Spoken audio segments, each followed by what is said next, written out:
Hello, everybody. Welcome to the stream. Happy Saturday. Happy weekend. I hope you're all having a blast so far. I somehow remembered to cover up my fart tattoo before the plumber showed up today, but not in a way that looked natural or normal whatsoever. I heard a knock at the door and thought to myself, wait, hold, I have to cover this up. I remember, thank God. So I grabbed the first scarf that I could find, which again, this is what I was wearing. Extreme comfort mode, right? And the only thing I could find in the moment was a really fluffy floral scarf. Indoors on a day when you don't need a scarf. It's not cold today whatsoever.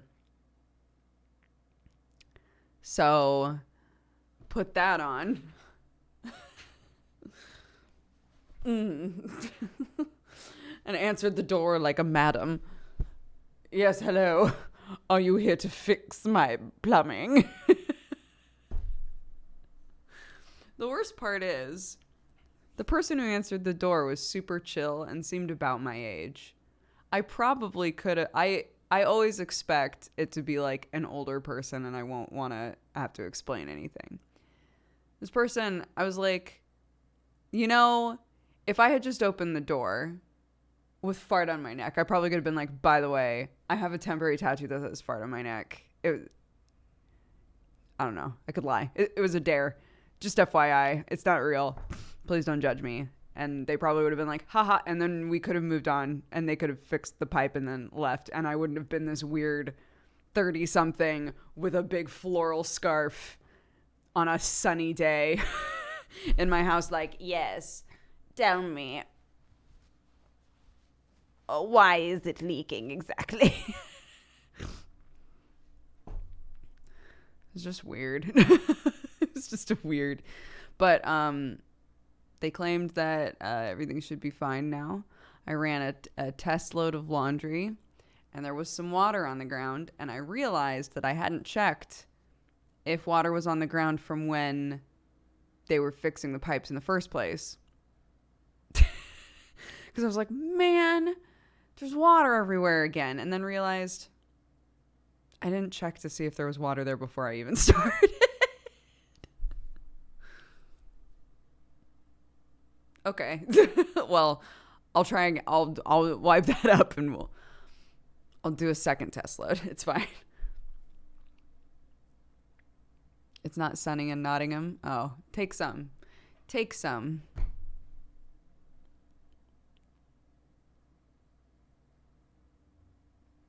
Yeah, I also was like, I hope that, not that it matters. I'm never going to meet this person again, right? We had another like home maintenance person over for a split second the other day, and I forgot about this. And they left, and I was talking with Sam about it later, and I was like, there's a chaotic thrill to knowing that I never once explained this. And he was like, honey... Like, honey, please don't start putting yourself purposefully in situations where you have to explain the fart tattoo.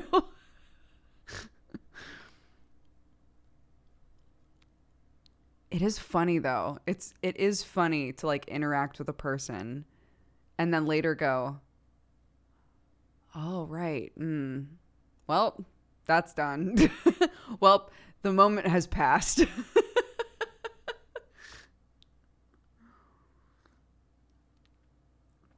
What are you gonna fucking do? Anyways, what's up, everybody? I'm a little sleepy. Story of my life, right? One of these days, I'm gonna say I'm a little sleepy, and everybody's just gonna log off because they're sick of hearing it. But last night was supposed to be Callus Row. It was Callus Row. Callus Row did happen. But there was also some maintenance on VR chat that I guess for some reason just kept knocking me out of the game. It completely broke my friends list. So I couldn't even join off of the bots that you're supposed to join off of in order to get in. I had to join off of a DM, and then I was kicked. And then I had to join off of one of the other, like, mushroom characters, and then I was kicked again. And I was like, I think I'm good tonight. Because I'm going to be up all night doing Verum Endgame tonight anyway.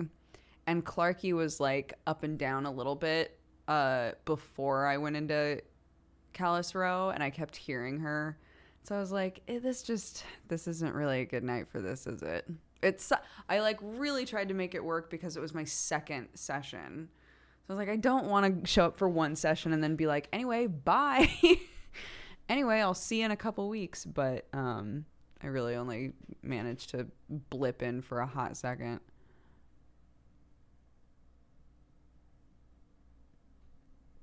A lot of people suffered or ended early like Lawman. Okay. As long as I wasn't... Well, that's not true. I would much prefer that I was the only one that happened to. But, yeah. I haven't seen the new Verum posters. From what I could see, it was, like, nearly impossible to get in and see the shirts or any of the other merch currently. Like, right when it dropped, you couldn't see any of it, so I didn't even bother.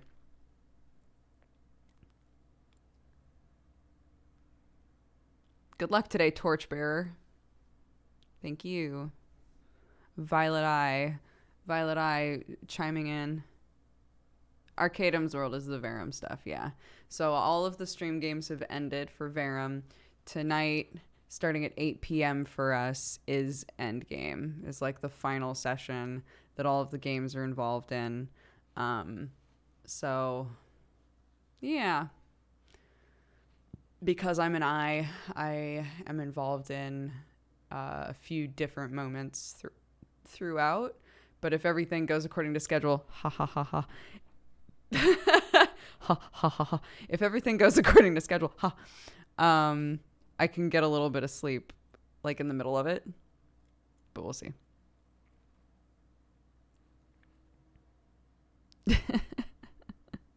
Nervous laughter. Well, like, the schedule says funny shit on it. Like, 10 minutes for RP. And I'm side-eyeing that. Like, yeah, 10 minutes. Yeah, 10 minutes. That'll be fine. That'll work out.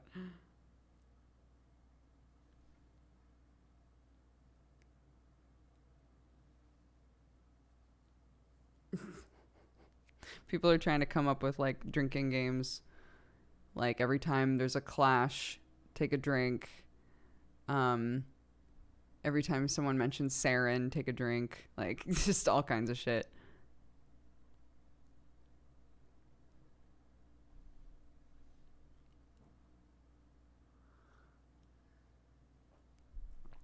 So,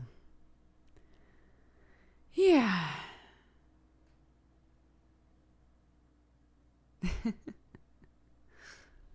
There's always pretty much every session, someone puts together a bingo as well. So I think they're putting together bingo charts and stuff. It should be fun. It's just going to be very long. Liking the shirt. Thank you. Okay. Ugh.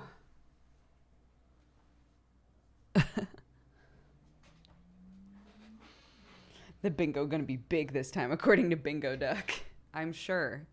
I don't see it being any other way. 7x7. Oh, hell yeah. The true bingo card. But yeah. I can finally... Oh my god, I totally forgot. I can finally start my play-by-post. I'm really excited. Everybody did their bonds. They all got on it. They all did their bonds. We figured out all that stuff. Literally now, it's just up to me starting the shit. I'm really excited. I totally forgot about that. I said that I would do that today. Yeah, play by post. I've made, for anybody who hasn't heard me talk about this, I've made a Discord channel called DnD Isolation, which was the name of the group chat with a bunch of my old friends from Los Angeles, like ones like not streamers, like people that I used to work with and stuff, like Jeannie and Isaac and them. We made a group chat called D&D Isolation because we were like, yo, we're all living in different places now. We're all stuck at home. Like, we should make an effort to play more like TTRPG stuff together. And the only time that it worked out was the Lady Blackbird game that I did. And so, yeah, so I started a Discord for that group of people. And we've been like trying to put together a play by post thing, which is literally just like a text based TTRPG thing. So we're doing D&D 5e in text form. And the joy of that is that everybody's in different time zones and has different jobs with different like expectations of them. But when you're free and you're able to, you can hop on and participate in the game, right? If it's your turn. The downside of it is that everybody else is just kind of chilling. If it's somebody's turn in the session, right, you just kind of have to chill until that person is free to take their turn, and they might need some nudging, right? But it's taken a while for us to for everybody to get their characters together. And I was saying yesterday that I really like using whatever system suits my fancy at the time to create bonds between characters if it's supposed to be a group that's been traveling for a while. So their bonds are set. The bonds are set. The characters are done. So I can finally just start the fucking thing. I'm really excited. I was reading a couple of them to chat yesterday, and they're all wholesome. They're all super wholesome. Wait a sec. I'm not spoiling you on stuff for Endgame that I know behind the curtain, okay? So don't ask. D&D Isolation. What were some of the other ones? Oh, okay, so Filbert, again, Filbert is like my friend Dar's character, who is just like a really sweet, like, plant boy, right? He's the one who bought a plant off of one of our roguey characters and felt so bad about it because it's technically an invasive species and considers it to be like a deep dark secret, right? So one of the other characters decided that what was his prompt? I'm trying to remember. Oh, you knew about someone in the group before you ever met them. So they decided that the egg thing, that one of the other characters had met Gesh as an egg, he's a dragonborn, had met Gesh as an egg, and they feel like a connection, they're not sure why, that was going to apply to, you've known one of the other party members maybe since childhood. So that's that one. The you knew about someone in the group before you ever met them, this is so cute, decided that it was going to be Filbert, the plant boy. They said, a few years ago when I was ashore, hungry and low on funds, a kind villager offered to break their bread with me. On the bread, they slathered the most delicious crimson ambrosia I had ever tasted. They smiled to me, mouth grinning, and said, my cousin Filbert makes it out of the dewberries. Not too bad. The act of kindness and the jam restored my faith that day and gave me the will to board another ship and continue on my quest. I hoped that my path would one day cross with that of the kind stranger so that I could repay him. And now they're party members. Isn't this cute? They're all just choosing such wholesome shit. I love it.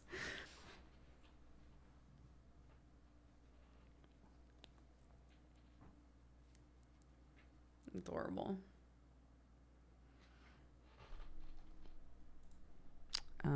What were the other ones?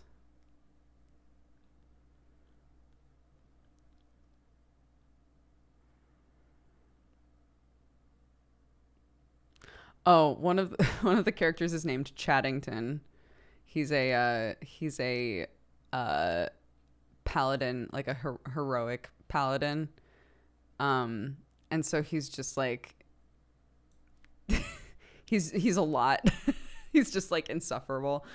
And so he was his was that one of the other players was a former brother in arms, and he was like, oh, 100% this other player is like was a person that I met, you know, during a battle, and I thought that I was saving them, but they were saving me, like Inspector Gadget style, where I just thought that I was so great and that I like really was crushing it, but I would not have lived through it without them, and I don't even realize.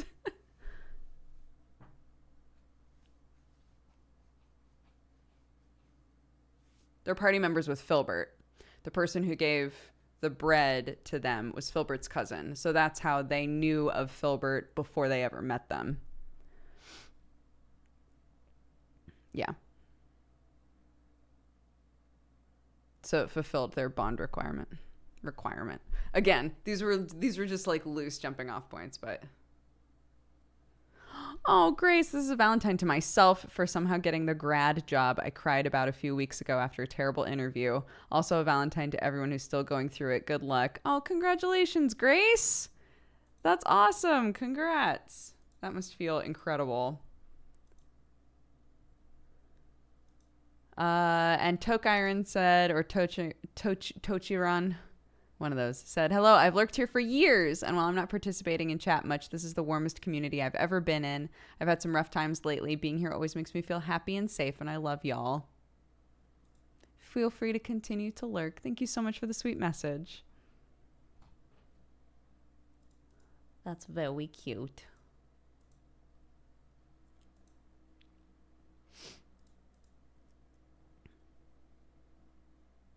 Hello, everyone.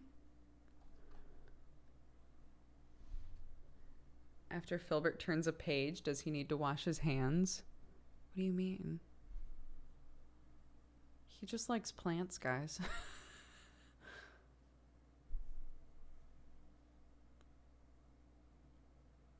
Today's the day. Yep. I guess like a bunch of Sam was saying that people kept coming into his chat yesterday and being like, are you excited? Are you excited for Endgame? Are you so jazzed? Are you so excited? And Sam was finally just like, yeah, I'm really excited for my favorite D&D game to end forever. Really jazzed about it. Thanks for asking constantly. It's like, oof.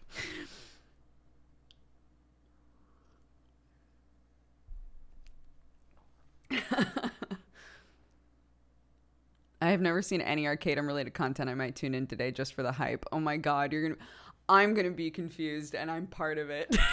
You're gonna be confused if you haven't seen any of it before. But I kind of encourage you to do that. Yeah.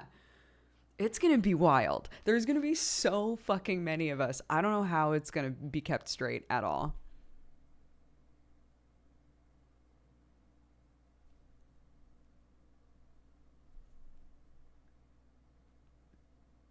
How does it feel to have a time slot empty now? I mean, I've had the time slot empty pretty much all the time.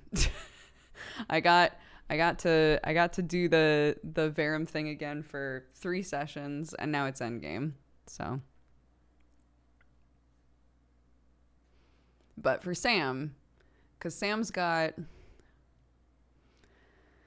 had Shadow of Tyr, and he had Star Wars. Those have both ended now. And he's got Callus Row, Myriad. And what else now? I feel like there's something else and I can't remember. Godforged. Did Dodger get a neck tattoo? Yes, it says art because I love art so much. And that's all that it says.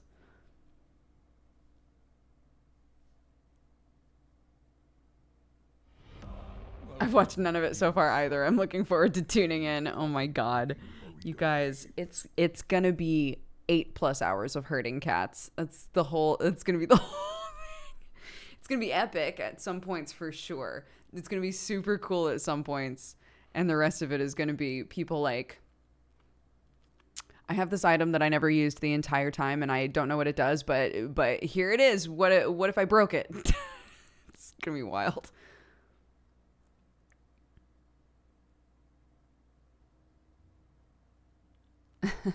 It's for friend art.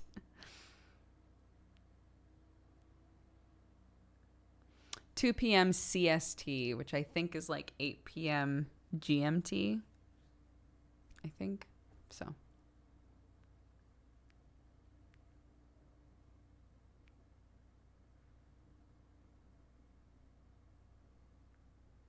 No, herding, not hurting. Oh my goodness. Herding. Herding.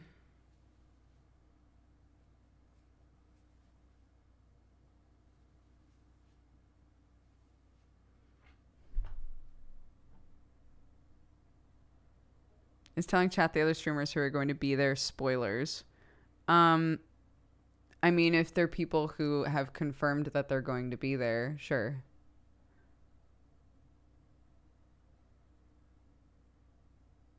The stuff that I'm not about to like talk about is stuff that has nothing to do with me. Or like confirmations of things if they're supposed to be surprises. I don't know. So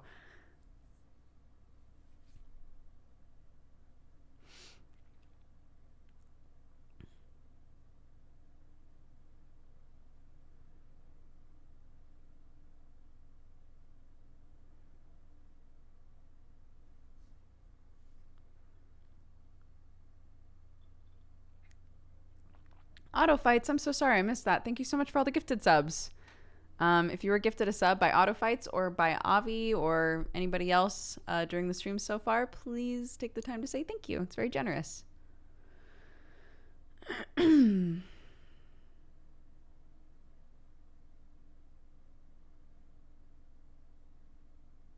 If you want the general what the fuck is what the fuck is this thing that's happening in Verum, I can give you that pretty easily, I think, without like spoiling specifics of what's been going on in all of the campaigns. But essentially, in the world of Verum, there is an enemy. And it is identified by like a giant violet comet in the sky, essentially, that threatens to destroy everything. And so Endgame is everybody from all of the stream games that have all had something to do with trying to fight off this violet enemy coming together to end it for good. So that's the simplest way that I can put it. Everybody has been involved with different aspects of that battle. And so now everyone will be coming together to try and do their part to beat it back.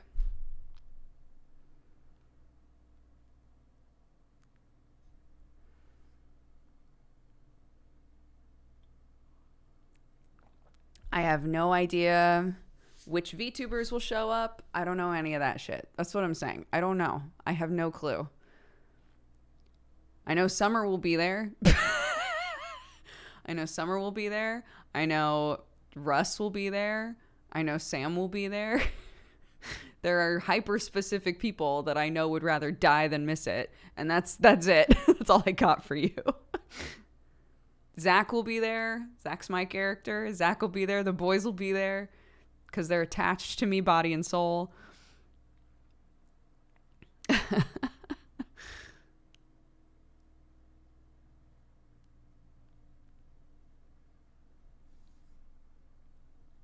Loop Hero is so fun.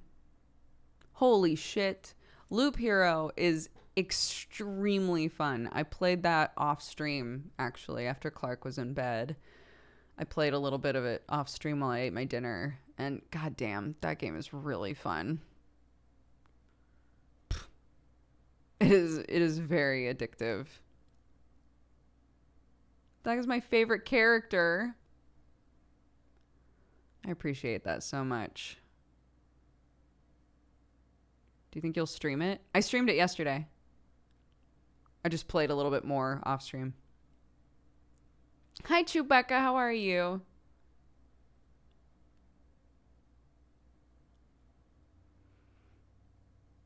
I know. Sam said that the last fight that he did in Loop Hero before he came to bed was just a war of attrition that went on forever. But yeah, the game is very good. It's really fun.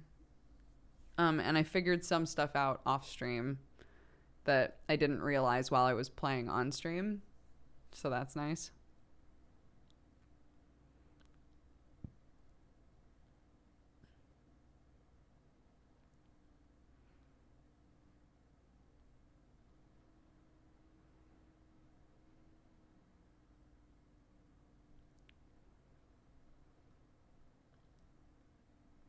His latest VOD is 10 hours.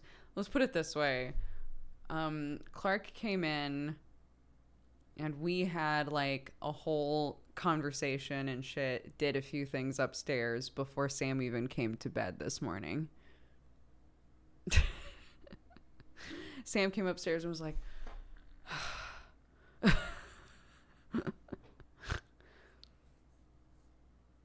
is Loop Hero a turn-based roguelike? It is not turn-based, no. It is active time. Well, you can pause it. You can pause it to make choices, to do things. But the battles are automatic. And you are on a loop. So it's a randomly generated loop that you go on over and over and over again. And you get cards and items, so you can apply the items to yourself to have better stats and things. But you use the cards to essentially put not just buffs, but also roadblocks in your own way in order to help yourself grow. So there are lots of different types of cards. It is like a card-based roguelike, or roguelite, sorry. But yeah, you can put down, like a swampy area that spawns mosquitoes. You can put down a forest that has like rat creatures that you can fight.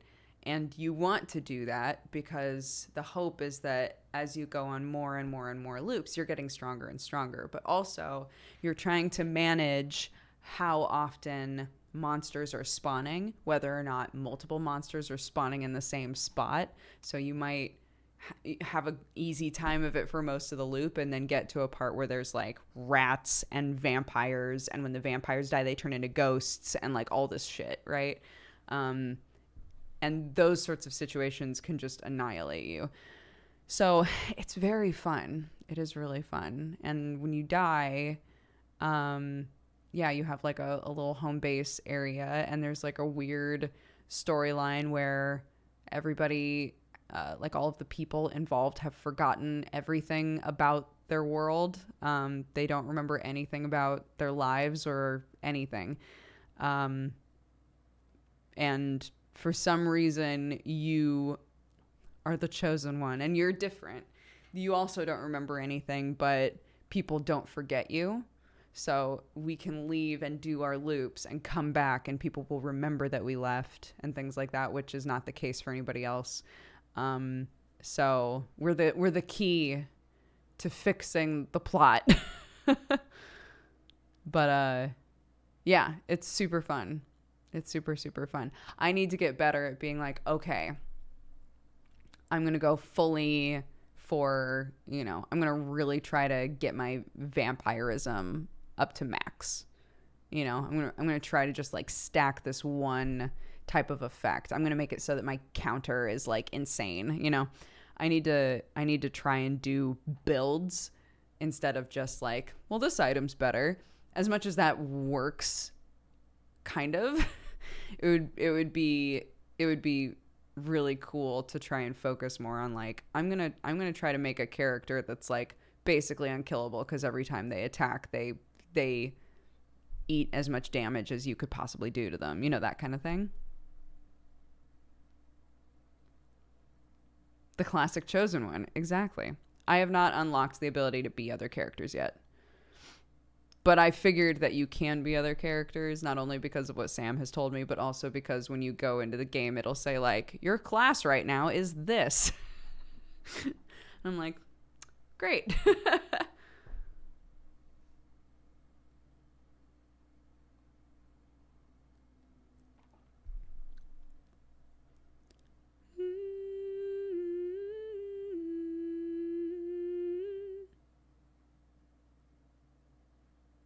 play like Octo, the true power gamer. Octo. I love that boy. This is how far deep I am right now. As I was literally talking with Octo this morning because I was like, I think that I've always loved TTRPGs. I've always loved playing them. I think that I've latched onto them so hard over the last year because I was super lonely and I didn't fully identify that it was loneliness that I was feeling, but I kept being offered the opportunity to like do these games with people and just kept saying yes. And it like, and before I could fully feel the loneliness, it had like kind of like shoved stuff into the hole, right? Of like, you're not lonely, you're playing games with buds, you know, once or twice or 3 or 4 times a week. It's fine.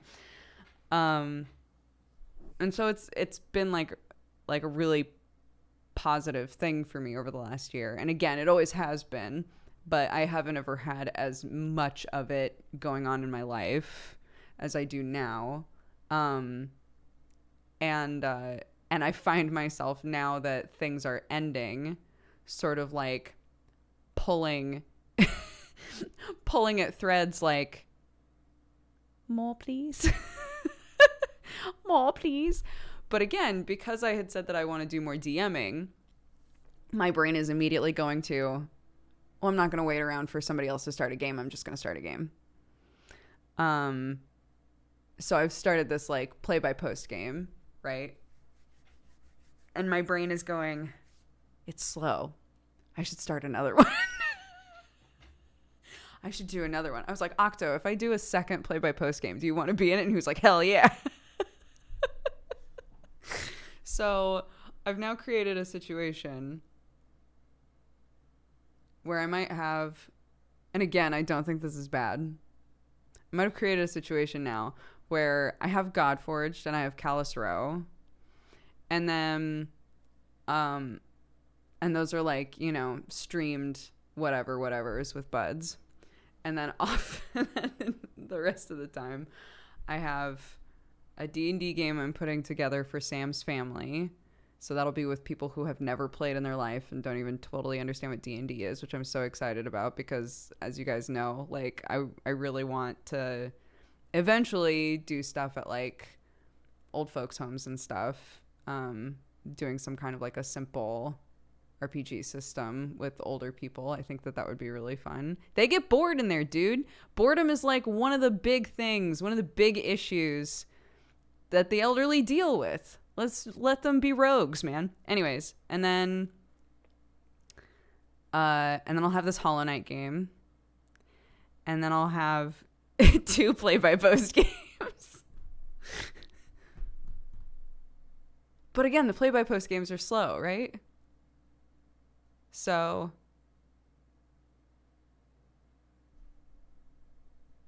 it's fine. It'll be fine. Let them be rogues. May I offer you some TTRPGs in these trying times? Mm-hmm. Who's in the Hollow Knight game? The Hollow Knight game is Octo and Jesse Cox and Kelly Siren and King Bendrick. Do you want to see? Danny sent me, because again, Danny's going to be drawing all of their characters. So he did just like a basic sketch of them without any like gear or anything on. And it's very cute. Hold on.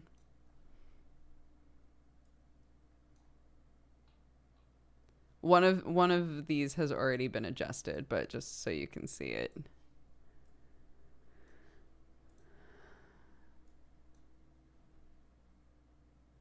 So the bee is Benji. The pillbug is Jesse Cox. The orchid mantis is Kelly.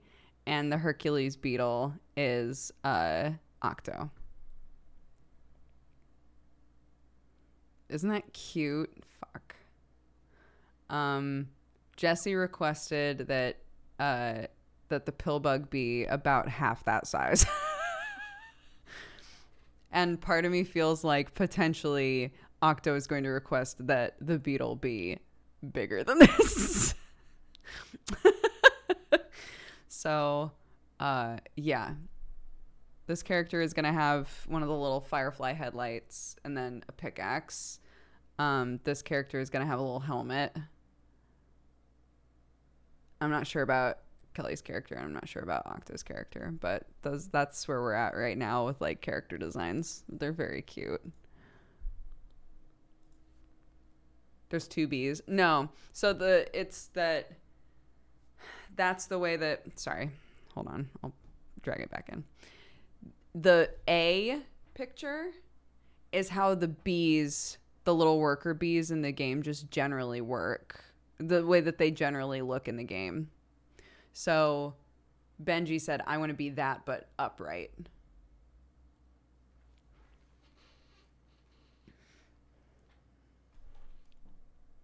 So, oops.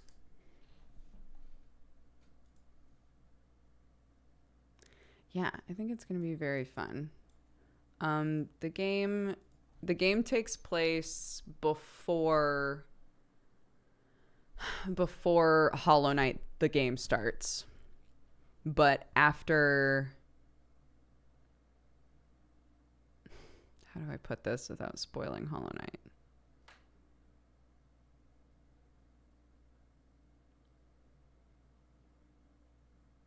Okay, if you've played the game, I think that this will be self-explanatory. Don't expound on this in chat, right?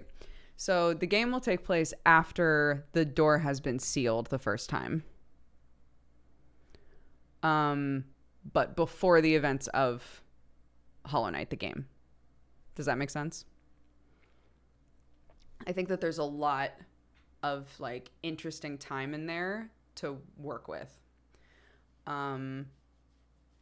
So, yeah. So that's the plan. And currently talking with everybody about why they would be involved and stuff like that.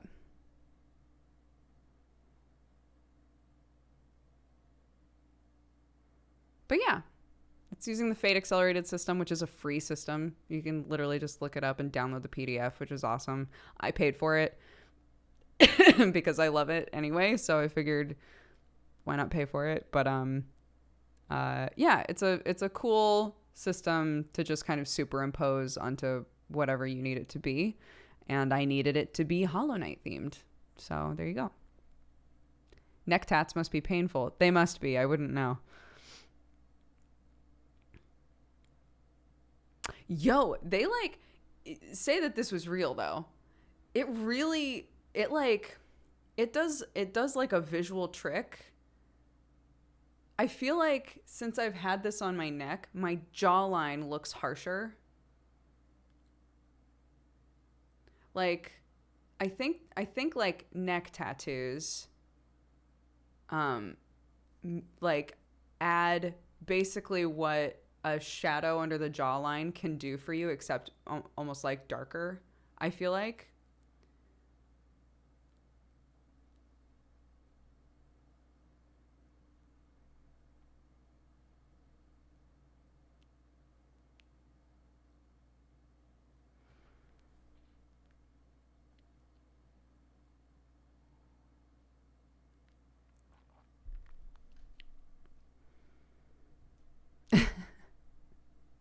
Having fart tattooed on your neck radiates alpha energy. Thank you.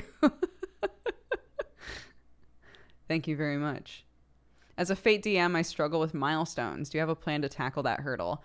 I honestly, because this campaign is only 3 or 4 sessions, I didn't plan on even incorporating milestones, to be honest. I was going to just ignore them. But people keep asking, like, what if everybody has a blast? What if they want to play more? What if you want to do more of the campaign? I'm not going to think in those terms. I'm going to focus on like trying to have like a really good short campaign, with no plans to continue it. That's my current plan. If it winds up being cool, and people want another Hollow Knight themed thing and the same people want to be involved, awesome. But I don't plan to tackle it with the intention of it continuing past that.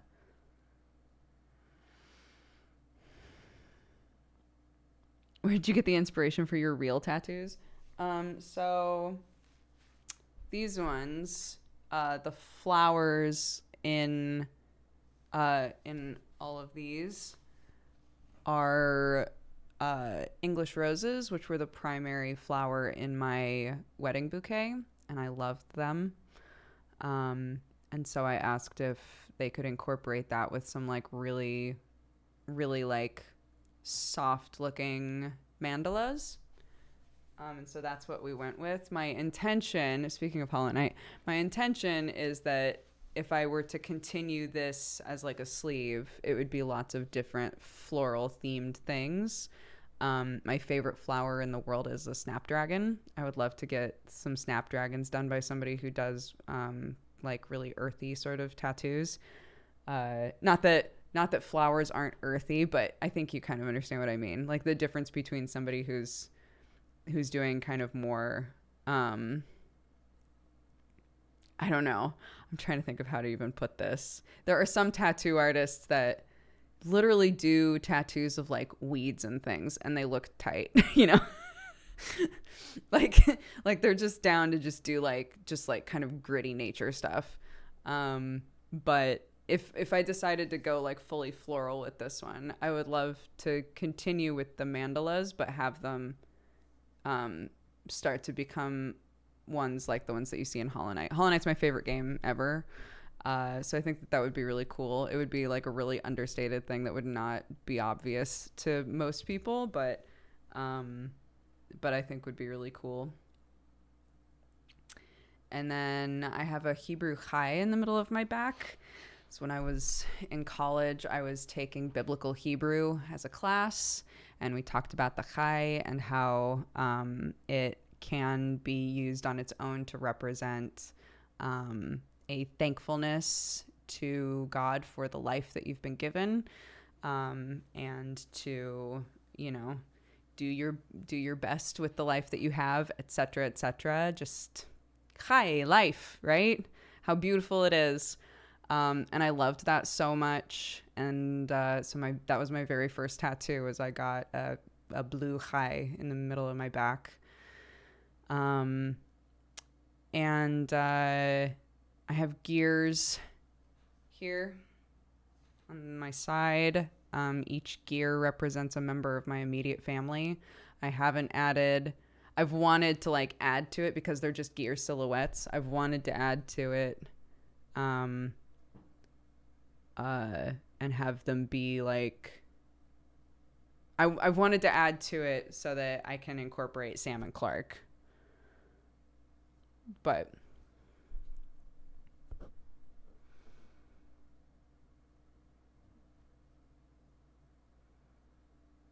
L'chaim to life. L'chaim to life. Life has a way of confusing us, blessing and bruising us. Drink l'chaim to life. I love that song.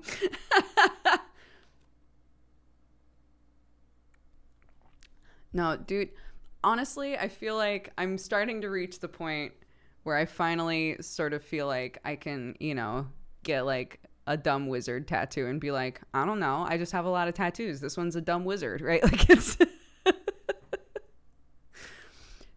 this big one. I am so glad that I got. I've never had a single second of regret about this one. And I was worried because it was going to be the biggest one I had ever gotten. It's huge. And I was like, oh my gosh, I know people who have been like, yeah, you know, right after you get like a really big tattoo, sometimes you have regret. Like you wish that you hadn't gotten it because it's so big and it's like so different and your body looks different now. And like maybe you hate it, but like eventually you love it. And I was like, God, I really hope that doesn't happen. And I've actually never had a single moment that I've looked at it and been like, this was a mistake. Like I've always loved it. And think that like was the break of the seal that I needed to feel like I could get some other like really cool tattoos and not worry about size, because I have a huge one now. I have a huge one now. Like what's gonna happen? You know?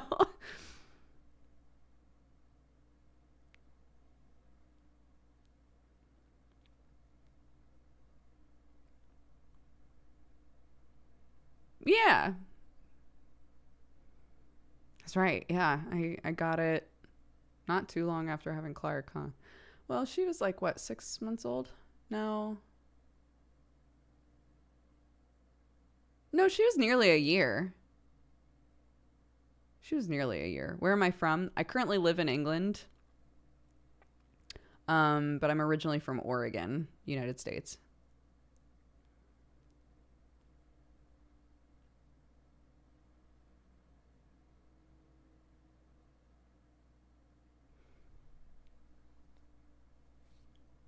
The classic. How old was my child when this thing happened? It used to be my hair. What color was my hair when I did that? Can't do that anymore. Now, yeah, now everything is measured by how old was my kid?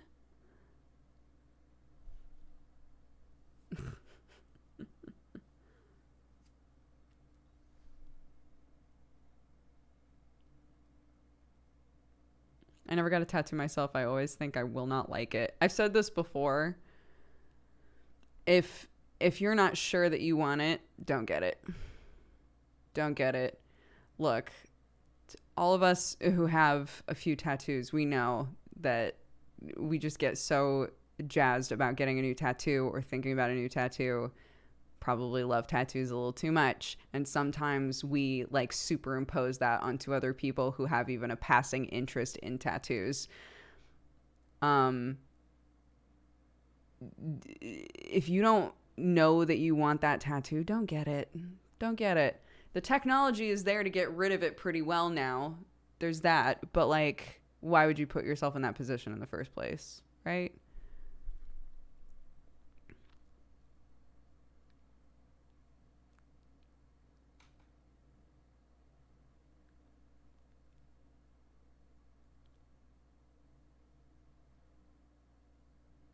Ink box it first. Ink box it first. Not a bad idea.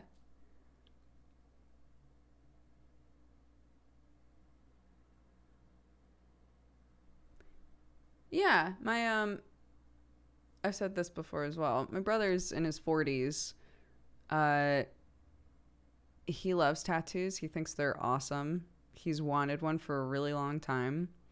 It took him until he was like late 30s to figure out what he wanted, and he loves the tattoo that he has now.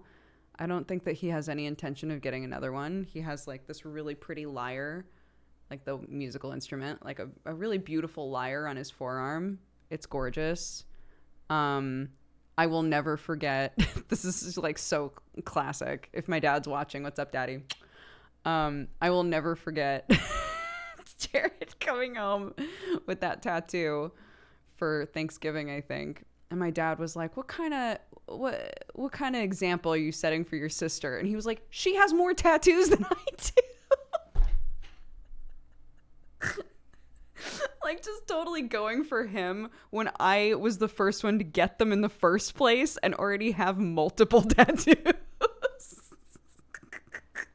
Jared was like, what the fuck?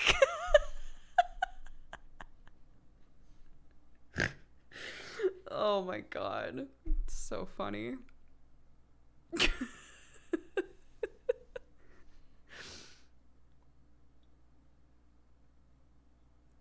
It's true.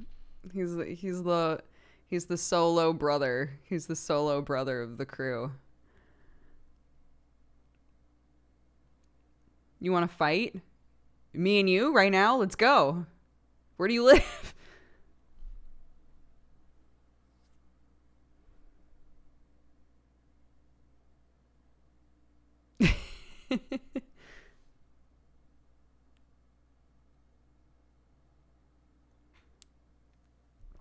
I live in a castle. Oh, well, fuck. I'm not getting in there. Come on. We gotta even the playing field at least.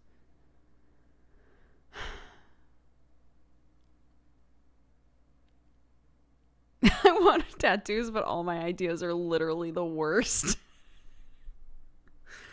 Well, I've said, again, don't spoil shit. Don't, just keep it in. But I've said that if Zach lives tonight, I'll get a tattoo of black dice. So that one's on the table. I've promised I would do that.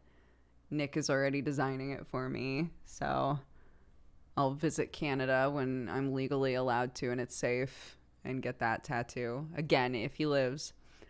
Yeah.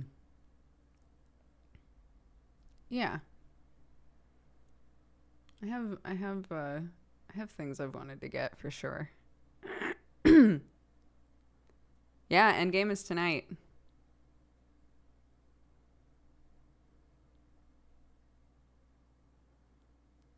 A dad of wise guys smile. No. I'm just getting the dice, guys. What are the dice landing on? A 7 makes the most sense, I think. A 3 and a 4. But the dice are, the Gambler Black dice are black.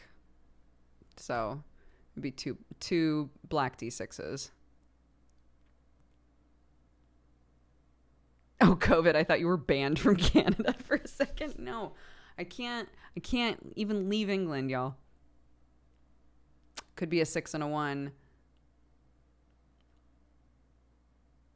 Yeah, they're 2d6. 2d6s. So one could be a 3 and one could be a 4. I do like a 6 and a 1 though because 6 is my favorite number.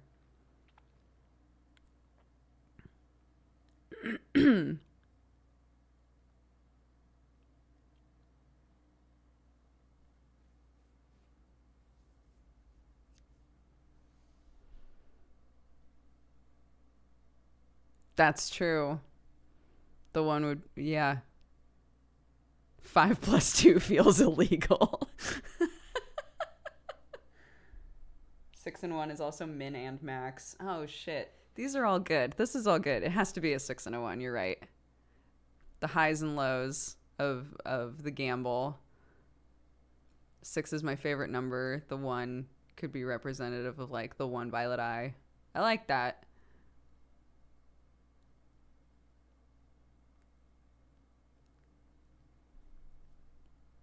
What time is the final fight? 2 p.m. CST is when everything is supposed to start. And then we have, as players, I don't know, some of you guys might have seen it during a stream. I have no idea what you've seen during update streams and work streams, but there's like an hour by hour play by play, basically.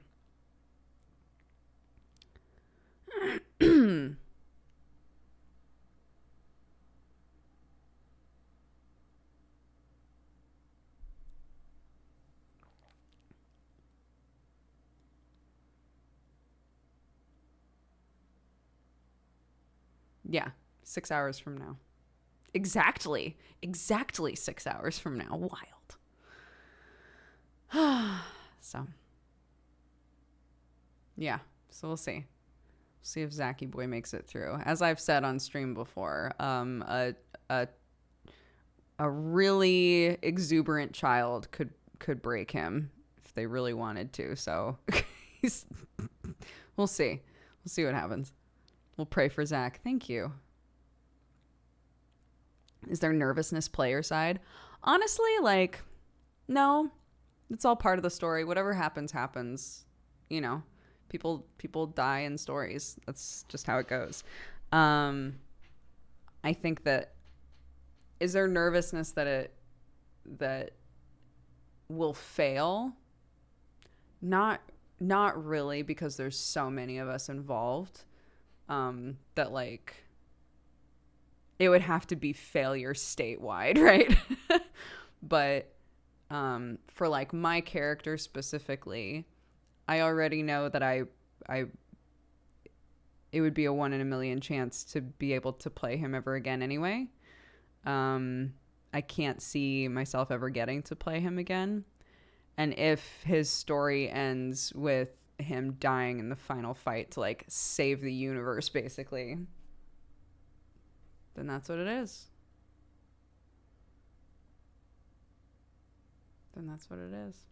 So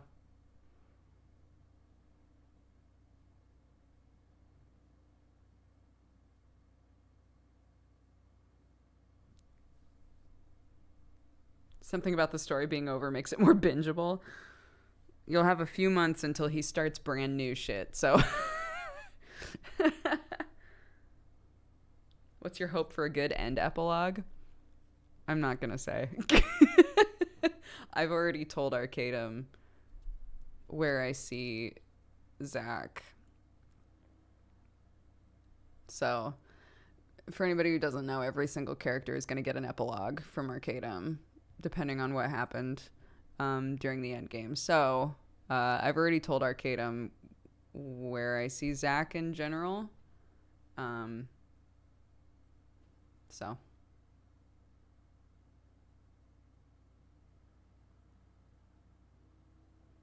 Yeah. I would say, you know, good end is that he's not dead. Good end is that he's not dead. I'll say that. Yeah.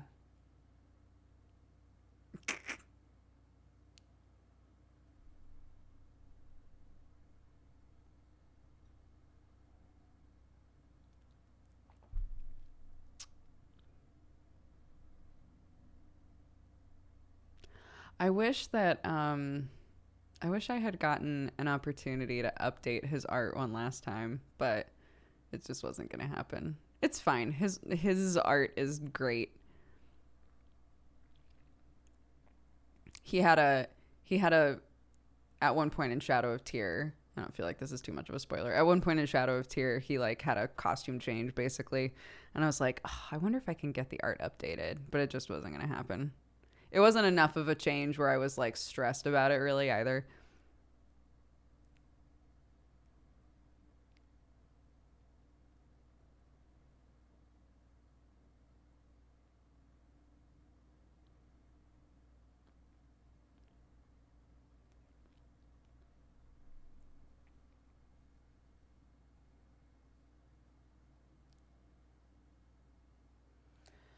I mean, I guess like yeah, there's definitely some pressure to not have it fail. I don't think that people are really expecting it to go wrong overall. But you do have to keep in mind Arcadum has ended this exact world multiple times because past D&D groups have failed this fight. So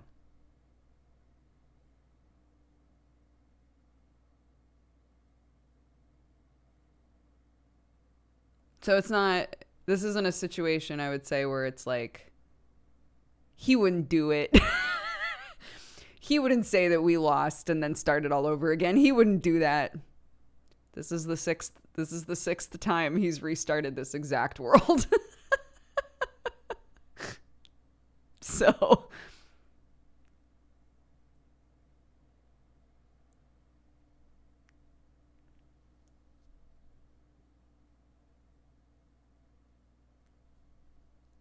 yeah, I'm positive that he has plans for both situations. We win or the Herald wins. Did you just quote The Matrix? I don't know, did I? I haven't seen The Matrix since I was a wee bab. That's not true. That's not true. I watched I watched the whole series again at one point in my 20s and I was like, "Wow, some of these movies are really bad."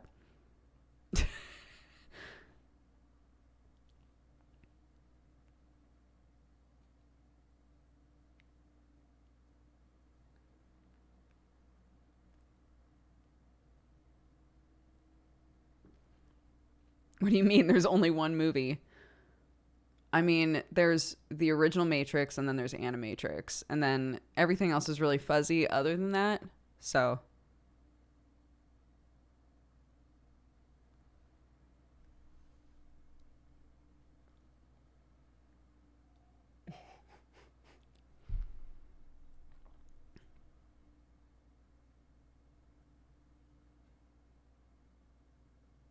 The Matrix sequel is called John Wick.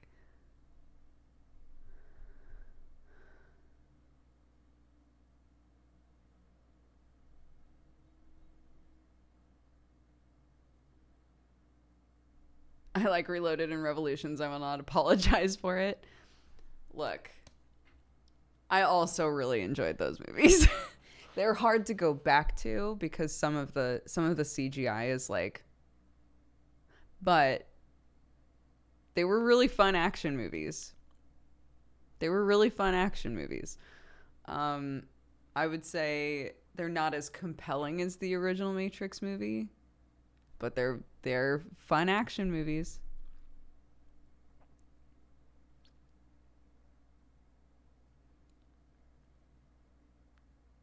Matrix is cringe, said Teen Dodger wearing a cape.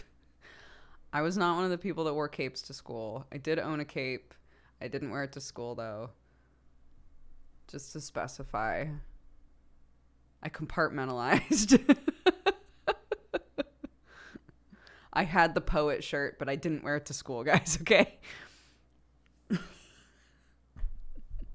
You owned one, that's enough. No! Hello, Werotan. Capes should come back in fashion. Yo, I wore a cape to my wedding. It was tight. More people should wear capes down the aisle, my dudes. You feel fucking cool.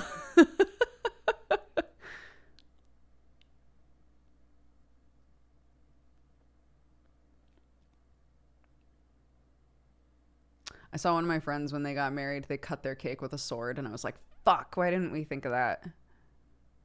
That would have been sick as hell. God damn it. But to be fair, we did the cupcakes thing. We were like, here's lots of different cupcakes. Enjoy.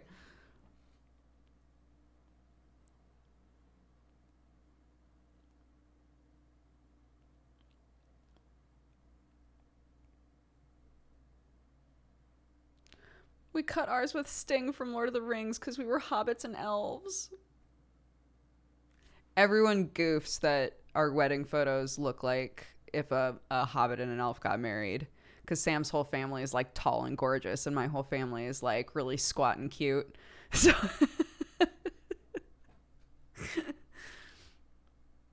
that's very cute. I love that.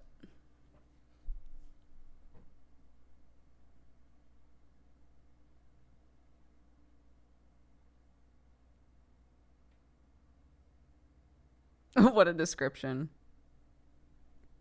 Shout out to the conversation that Sam and I had where I was like, what if we're doing cupcakes, what if some of the cupcakes are secretly jalapeno cupcakes? And Sam was like, we have elderly people at this wedding, and I would prefer that we not deal with a heart attack mid-celebration. Thank God Sam's there to rein me in sometimes.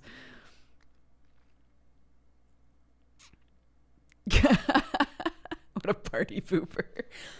It's like we could tell all of the old people, like, just check, there's like a dot on it, just check for the dot, but not tell anybody else. It's like so much extra work just for the goof of someone eating a jalapeno cupcake.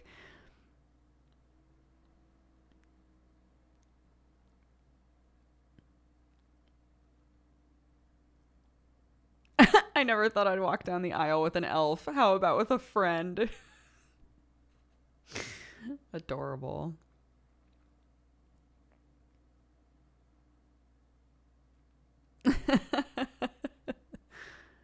My dear old pal. I left Sam a note and I signed it, your old pal, Brooke. And he didn't question it. I'm going to keep doing it.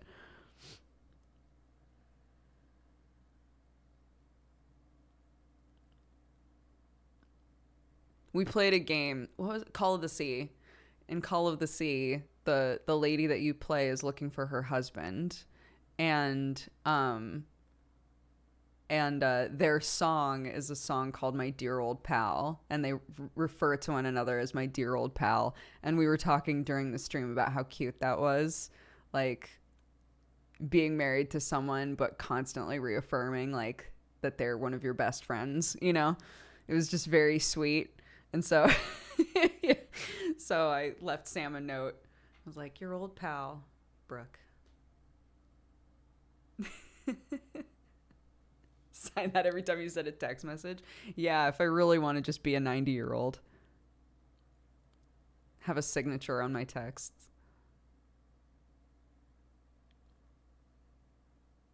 I just played that game. It's a fun game. I got really pissed off at it.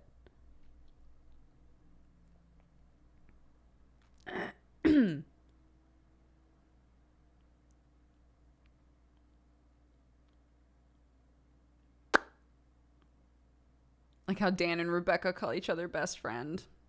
Fuck, they're cute, dude. Hot husband was certainly nice. He was quite a dear old pal.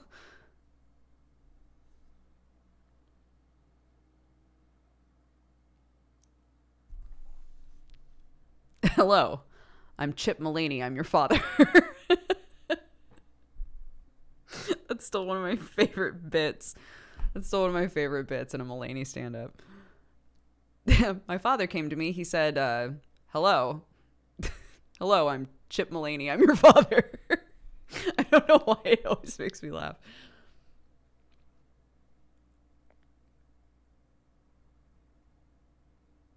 And they were dear old pals. Oh my God, I watched a TikTok the other day. There was like one of those like stitch prompts, and it was what's something about you and your partner that everybody assumes but is not true at all. And a person responded and was like and said the assumption that most people make is that we are romantically involved. And they said, like, a long time ago, my partner and I, we realized that we were really close and we wanted to have a family together and we wanted to raise children together, and that we were like the perfect partners in that aspect, but we had no interest in a romantic relationship with one another. And so, you know, that part of our lives we pursue elsewhere, but together we're like the perfect team to have a family and raise a child. And and one of the top comments fucking killed me because it was like, oh my God, they really were just gal pals. The first time it was ever true.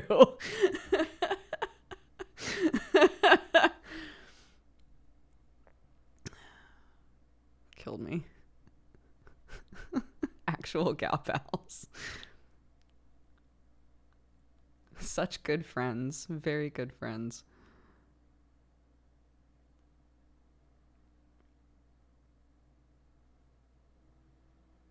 Sappho and her friend. Oh, shit.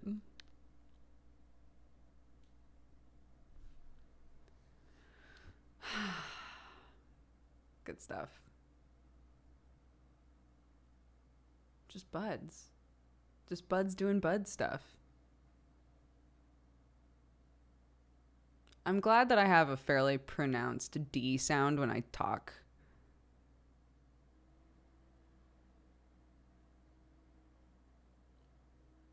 There's a comment section on TikTok. Yeah.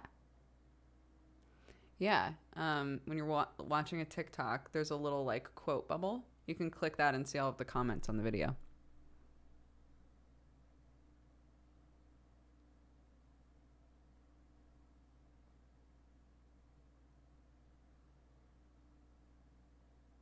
Imagine being such good friends with someone. You're like, hey, I want a kid with you and nothing else. Right? It's fascinating. I love it. There are all different kinds of families out there, man. I love it. There's a caption function on Twitch. So this is a plugin that we've added. You can do !CC and it links to it. This is one of Ammunition's mods made this plugin. It's pretty accurate. It works really well. If you click the link, it tells you how to turn it on or off, whether you're on mobile or not. So if you have the captions, but you actually don't really want them, you can find out how to turn them off. I think on PC, there's literally just a CC button that you can click to turn it off. But yeah, it's a plugin and it works really well. And I'm delighted it exists.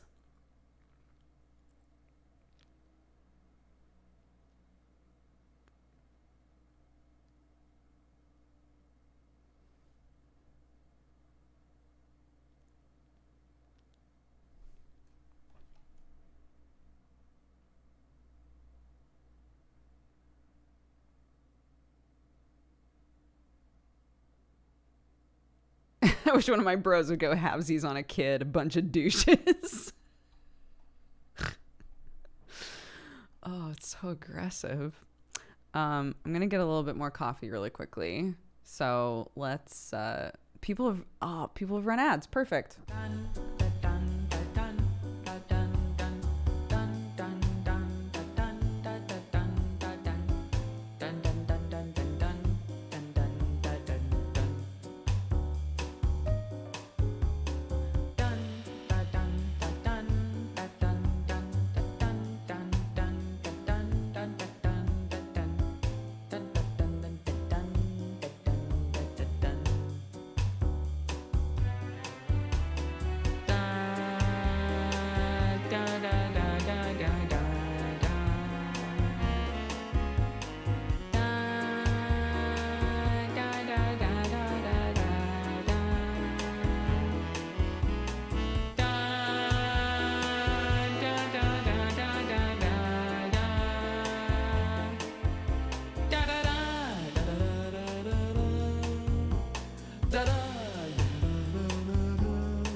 Hello. Welcome back. Thank you so much to Magic Maddie and Weirwood for redeeming ads. Our money this month is going to the Able Gamers charity. We have not donated the money for last month yet. I need to do that. Neck tattoo gets me every time. Oh, maybe she's born with it. She's not. What's up? More Valentines. Nucky Brat says, y'all here are really sweet, and I wanted to say thank you. If some of you need a little laugh, look for Tiny Dodger stories on YouTube. Oh, an oldie but a goodie. Miscellaneous Liquor says, this is for VTMC. I know this week has been rough and long. I hope your weekend is calm and relaxing.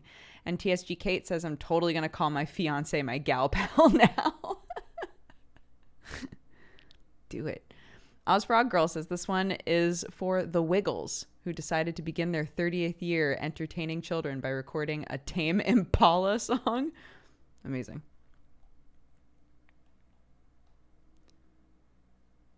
Wait, what is this prediction? Which option will have the least points? Oh my god, this is such an evil prediction. Allow me to distract you. Shall we do a cheersies? We're gonna go for another like hour or so. I contributed to making myself lose. Wonderful. Is that an actual fart tattoo? Yep. I love farting and I want everyone to know. What's up? Thank you all so much for being here. It's a Saturday morning dooger, or a Saturday midday dooger, as some people have started calling it, which, hey, I'll take it. Anything to make people stop being like, the acronym really should be SAD instead of SMD. But anyway, tonight's a big night. I'm going to try to get some sleep before it all happens, but it's probably not going to occur. I'm probably going to be up all night. So thank you all for being here, for shooting me some energy for the shit to come tonight. If you guys are having a great day, thank you so much for being here and contributing some joy. And if you're having a terrible day, thank you so much for being here, because maybe we can turn your day around. Maybe you can soak up some joy. Maybe this can be a bright spot of the shit show. I appreciate every single one of you. Thank you for being here. Let's have a good rest of the stream. 3, 2, 1, cheers. Boop.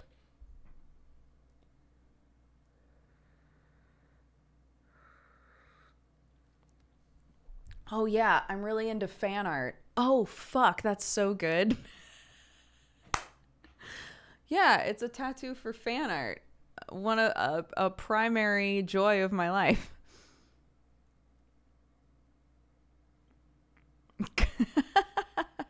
Shit. That's good. That's really good. Avi and Nucky Brat, thank you both very much for all of the gifted subs. Avi, 10 subs. Thank you so much. If you were gifted a sub by anybody today, please double check who it was and say thank you. Avi, thank you also for redeeming the cheers. Swanky Tiger, welcome to the Cat Gang. So you slipped a subscription in there while we were stepping away to make more coffee. I'm looking for a good coffee maker. Any recommendations? I primarily just use a French press. It's super low maintenance. It's easy to clean.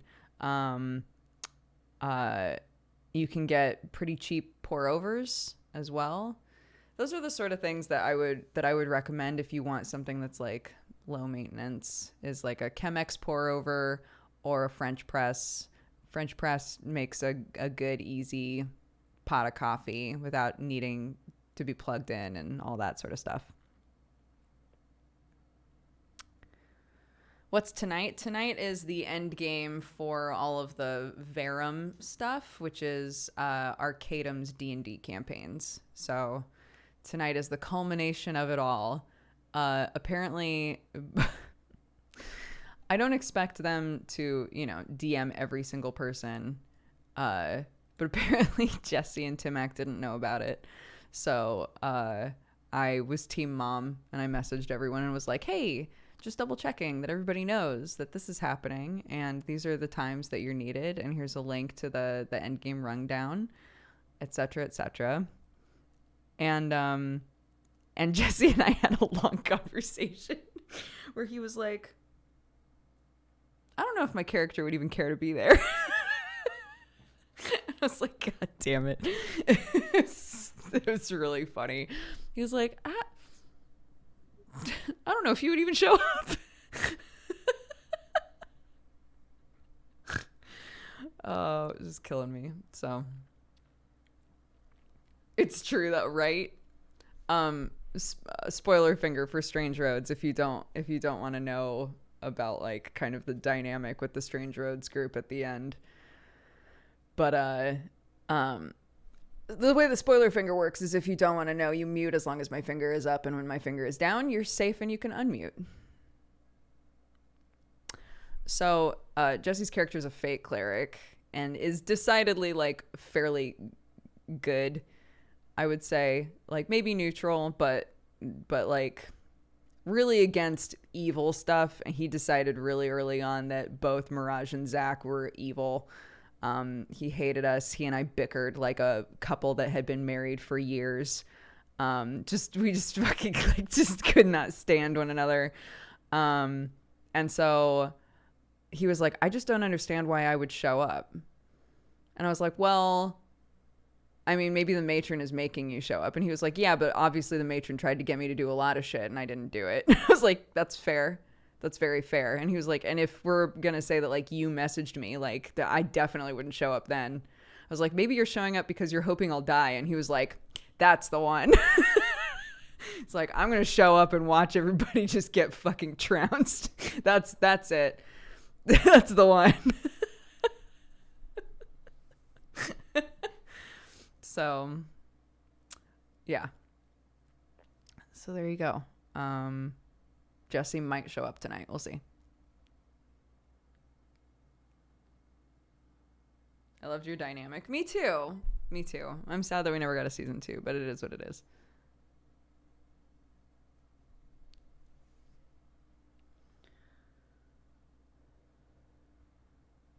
Yeah, I should just do what TB did and just have an overlay made that just says spoilers, but it still doesn't explain like what the spoilers are. You know? Still doesn't explain. But I guess it would be the same as a spoiler finger where before I put the overlay up, I'm like, I'm about to put an overlay up and talk about this. Once the overlay's gone, you can come back. I could just do that. Spoiler finger's fun though. It's a classic. It's an oldie but a goodie.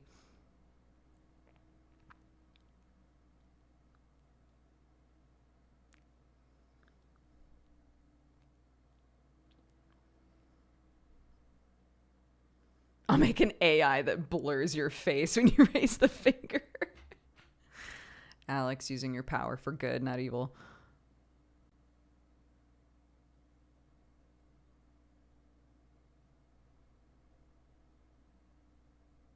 Knowing what we know now, I have a lot of speculation of how Stranger Things season 2 would have gone.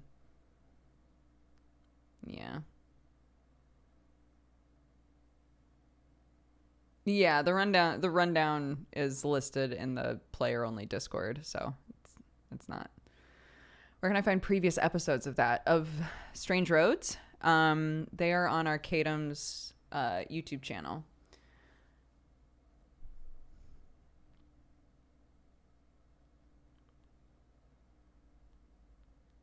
Have you ever played Microscope? I've played with a microscope, but if you mean a game, then no. Who made the art for Zacharias? Oh my gosh, I'm trying to remember what their Twitter handle is.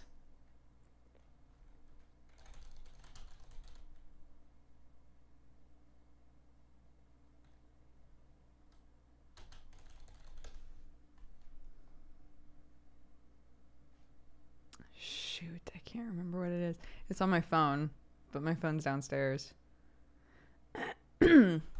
Actually, I know a way that I can find it, I think.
I'm trying to find when it was originally posted in the Verum Discord, and I thought that it was going to be really easy, and it was not easy.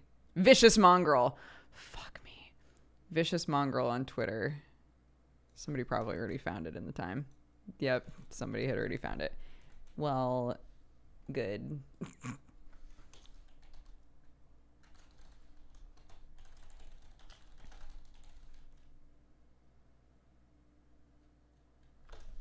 There you go. I I remembered mongrel in the name, and I could not remember what the first word was. But I also recalled that their like handle name, not their username, but like their handle was Violet something. So I was trying to look up like Violet mongrel. It was not working.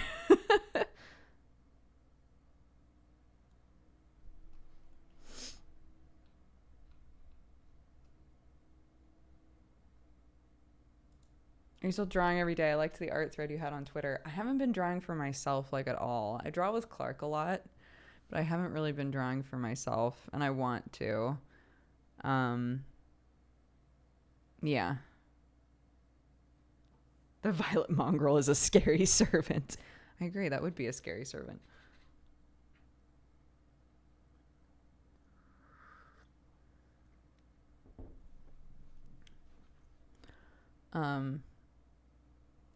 Yeah, so I am still drawing. I don't know that it count. Like, I think it counts because I'm still Clark is still being like, draw this, and I'm still drawing something from nothing, right?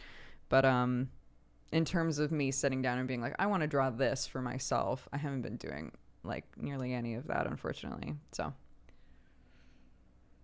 the Hollow Knight campaign doesn't have a name yet, and I keep trying to think of a good name for it. And I would ask you guys for ideas, but I feel like in order for you to help me come up with a good name for the campaign, I would have to kind of tell you what the campaign is, which I don't want to do. So, Bug's Life. No, we paint with watercolors a lot. Clark and I do.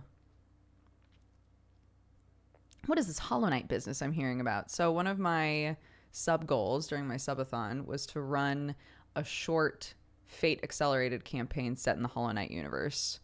So we did our session 0 on stream. It was pretty short. It was mostly like making sure that everybody kind of understood how the game runs and what the rules are, and getting everybody on the same page about like what sort of characters they can be and get them thinking about their high concepts and stuff like that.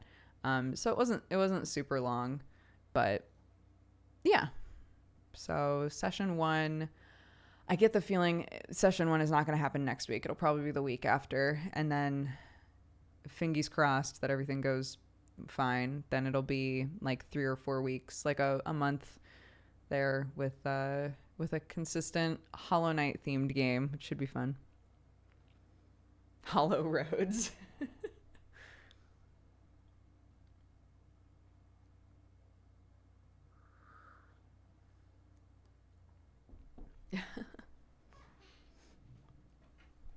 Strange roaches. Oh my goodness. Oh, have you ever painted with watercolors on snow? No, I've never known to do that. I didn't grow up in a place with snow, so I don't know the fun things to do with snow, really. I like your One Punch shirt. Thank you. Thank you. My husband and I both had them, and then mine vanished, so this is Sam's. But he never wears it, so. Oregon doesn't get snow. The valley where I grew up doesn't get snow. It gets freezing rain, which they apparently had a big problem with recently.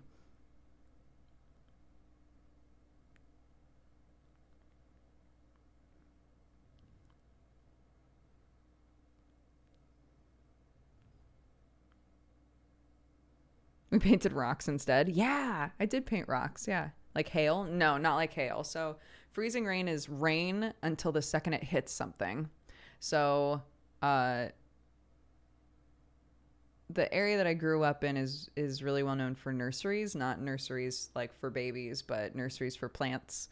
It's our primary export in the area where I grew up in Oregon.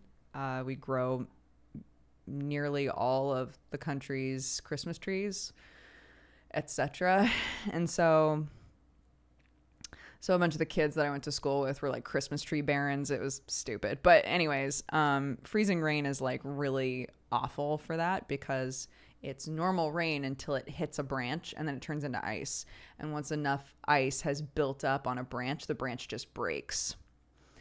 So the freezing rain doesn't happen every year, but when it does happen, a bunch of plants are just destroyed.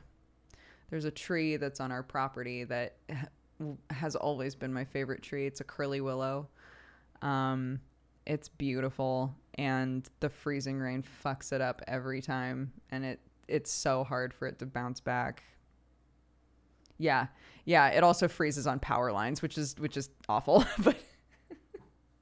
But the curly willows, though, also.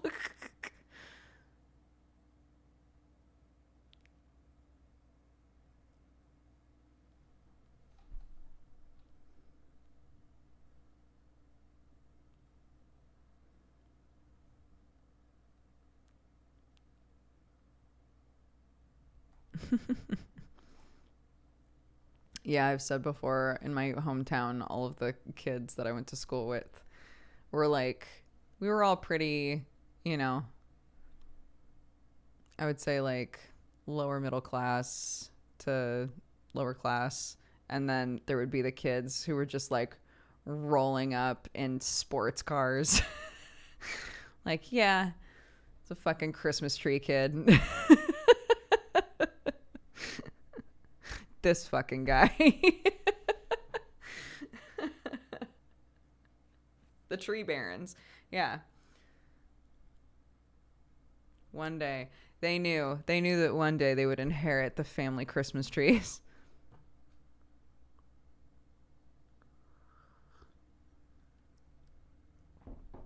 One of them, this is so, oh my God, this is so backwoodsy, but I love it.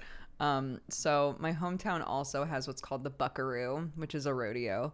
And pretty much everybody who grew up there has to work the rodeo at some point. If you're involved in like any extracurricular activity, you probably helped out with the Buckaroo.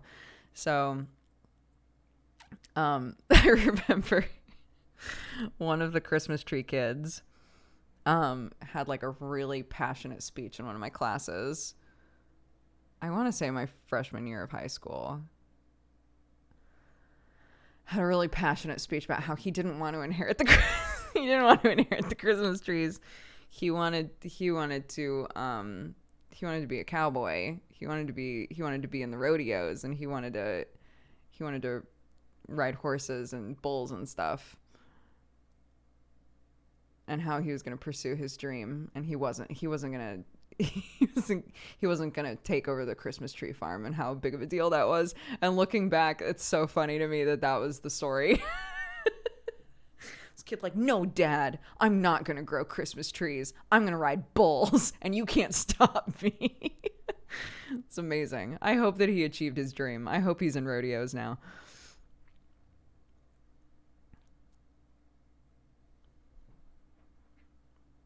Make a Hallmark movie. Legitimately, I hope that he did. I hope that he was able to pursue that dream, and I hope he's crushing it.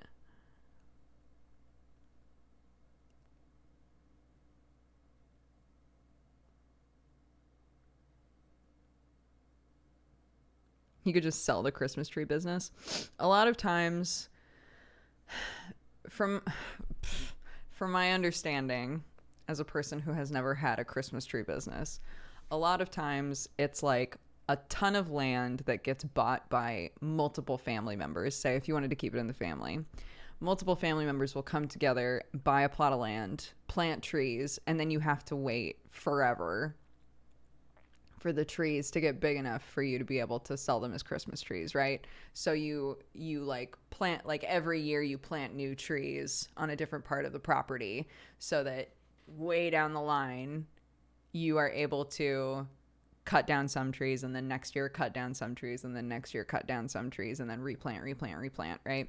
But it's like, it's a big, there's a lot of time waiting. But it's a big investment at the start that doesn't have a payoff until way later. Right? So, I don't think that it's a question of like one person is going to inherit the Christmas tree farm and then gets to just decide what to do with it. I think it's like, it's like a family business where multiple people own part of it. But I have no idea. And they make good money from that. Oh yeah, everybody buys Christmas trees. Yeah.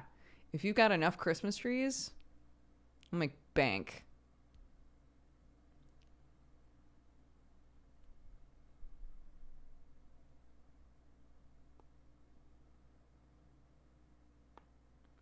Oh my gosh, apparently my brother this last year, apparently he asked my mom and dad if he could go to the farm and just cut down a little tree and put it in his house so that he had a tree from our family farm. Very cute. Keep in mind, my entire life growing up, we never had Christmas trees because my family doesn't celebrate Christmas. But like,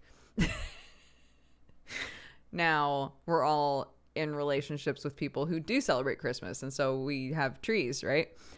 So this last year is literally my first year ever with a real tree in my house.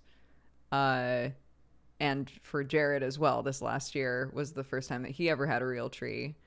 And I think it's very cute that he was like, Mom, Dad, can I cut down a tree from the farm and put it in my house? Adorable.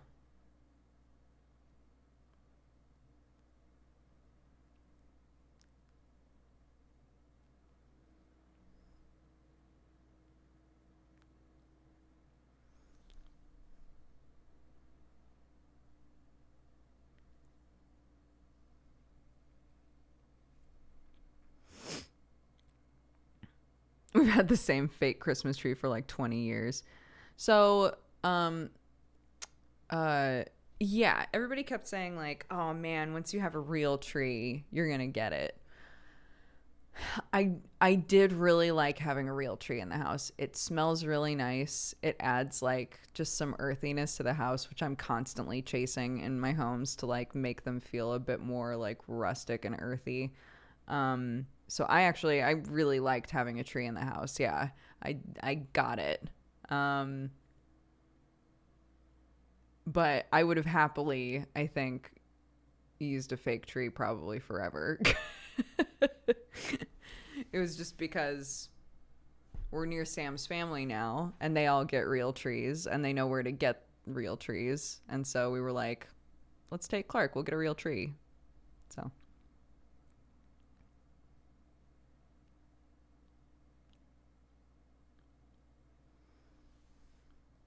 I want a real Christmas tree. Half my family is allergic to nearly everything about them. Yeah, my mom is very allergic to basically everything.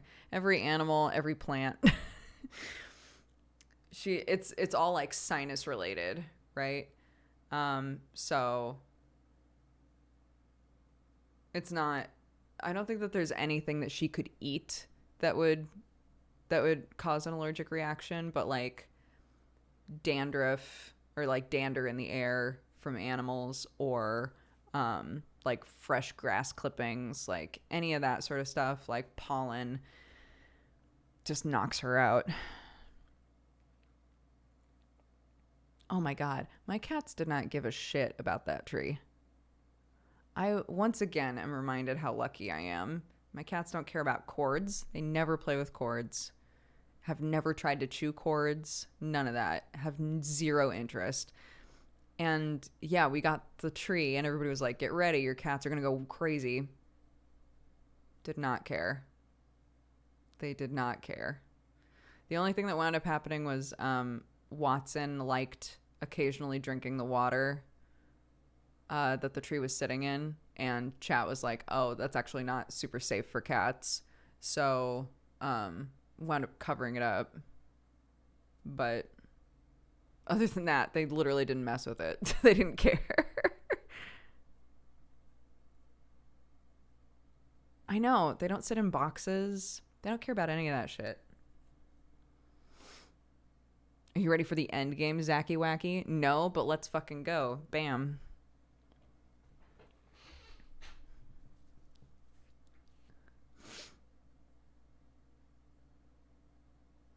I found a shirt that I was gonna buy for the end game, and I didn't buy it in time because it happened too quickly. But I've had a shirt. I've had a shirt a while ago that said my other ride is a patron, and I was gonna buy it. It's like a really shitty, like badly made shirt, and I really wanted to buy it, and it just didn't wind up happening.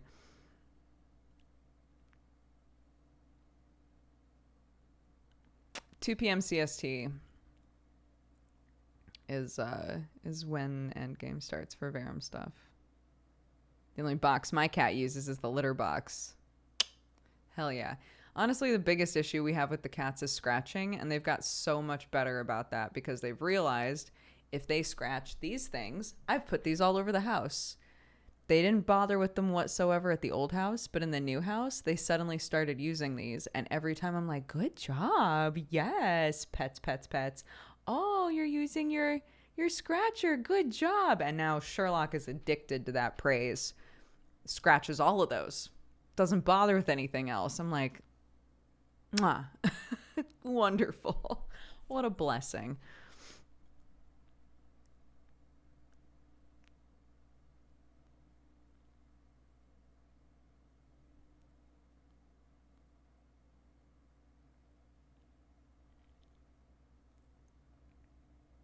I can't wait for Endgame, but I don't know if I'll be able to stay up for all of it. That's fair. I don't know if I'll be able to stay up for all of it. I know I'm needed at the very end. I might be able to get a couple hours sleep in the middle of it. We'll see.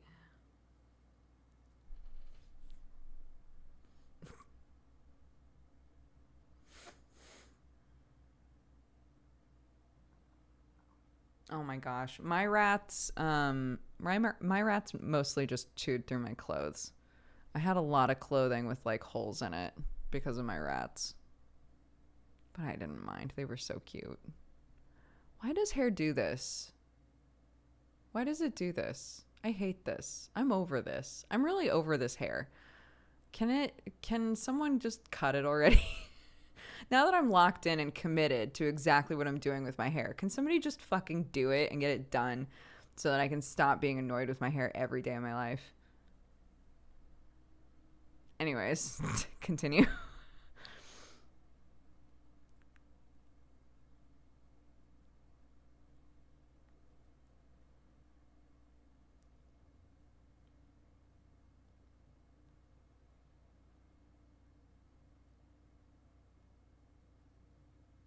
A new hairstyle to get annoyed at. Exactly. Hair clips, I know, but I don't really have any.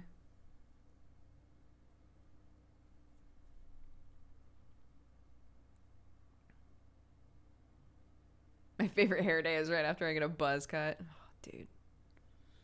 I'm really hoping that when we do this hairstyle, that when we do this Foxtails hairstyle, that I just love it. I really hope that when it's all said and done, I'm like, this is fucking cute on me. And then I'll be delighted because once it's done, I'm locked in for 10 weeks of that hair, right? So I really hope that I'm just like adorable. Oh my God. It's so cute. She will hate it. Don't.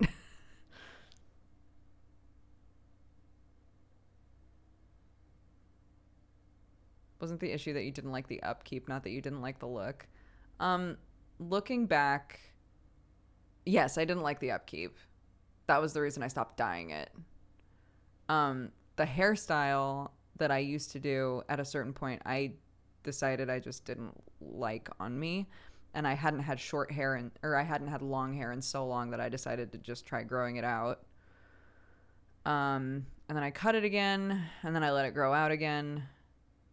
And now we've kind of been doing that song and dance for a while. I cut it before we moved, and I loved it. I cut it to like here, and I thought it was so cute. And then a pandemic happened, and now we're here. So, yeah.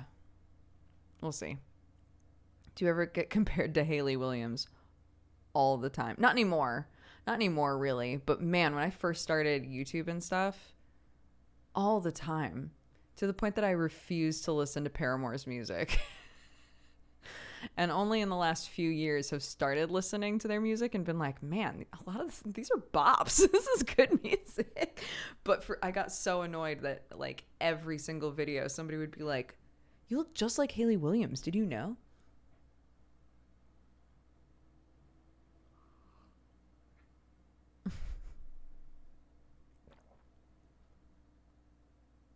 I committed to long hair a few years ago. It's cheap to maintain, but good God, do I shed. Sam's hair is so long now. It's so long. And he oscillates wildly from being like, yeah, we'll just leave it long, to like hating how long it is because his hair gets into everything. He's in that stage, right? Any of you with thick, long hair, you know, your hair gets everywhere, right? You find it all over the place. That's where Sam's at. He has so much hair and it's so long now. Like, he's just like, why? Why is it everywhere? I'm like, it's a real hassle. It's a mood. Can confirm, dude. Yeah. Is it worth it to get past the hate stage? If it helps, everybody has a hate length of their hair. Everyone has a length of their hair where they're like, yuck, I hate this. And the urge to just cut it and be done with it is so strong. And really, it depends on you whether or not it's worth it to push through that stage. If you've never pushed through that stage, I would say try to push through just once so that you know whether or not you like it when it's longer. But if you've had it longer before and you didn't really like it very much, then for me, so my big thing with this, so this is like the sort of thing I'm going for, right? Imagine more of an orangey red, white bits in the front, right? Foxtail hair. My big thing is that bangs almost always, fringe almost always makes me look about 10 years younger. I already look pretty fucking young.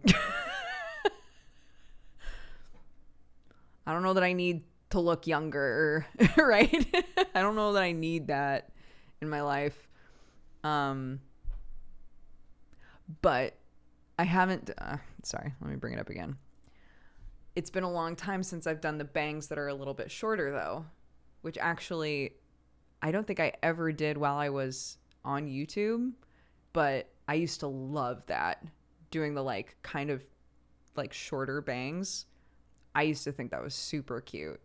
So that might be like a good midway point, but I don't know. We'll see. It's, yeah, a little shaggier version of Amelie hair, a little Ramona Flowersy.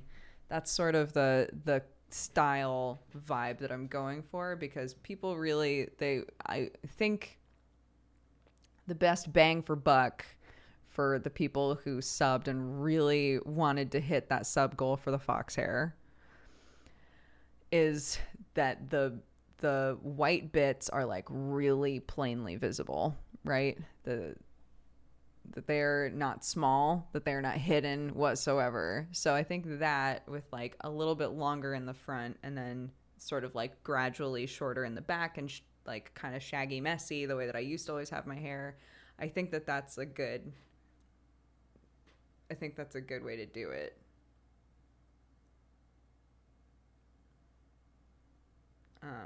Yeah.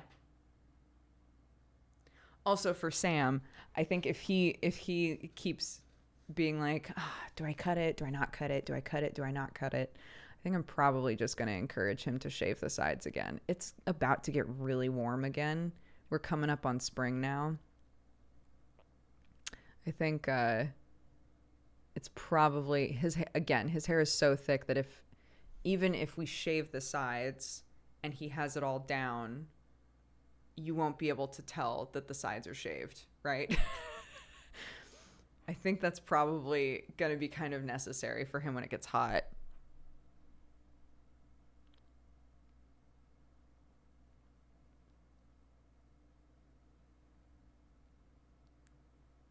Mm. No, we're still in England.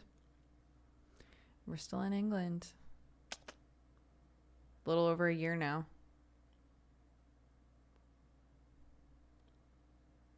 He should get the foxtail hair too. Don't know if it's his look, guys.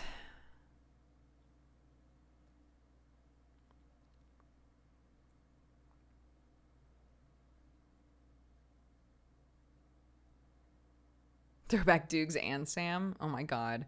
Sam with like the short coiffed hair and the no beard, and then I have the foxtail hair. Oof, that would be weird if we both like rewound time at the same time.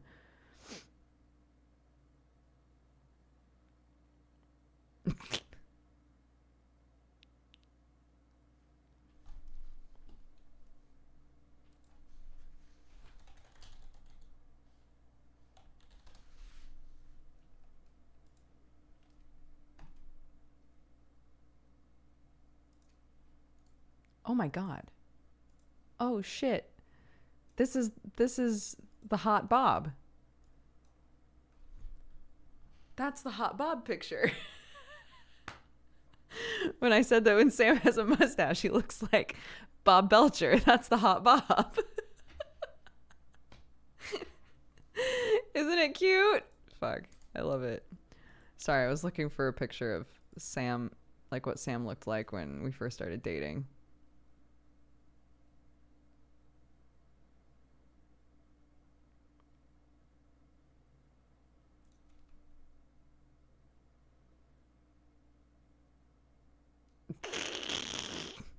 Oh my god. What are these gifts?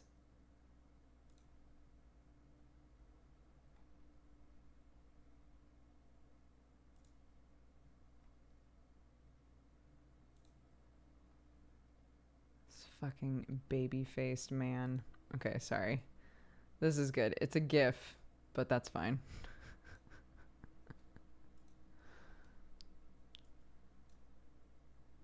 Is it gonna work? I don't think it'll let me put a GIF in here. But why not? What's this? Oh, moral.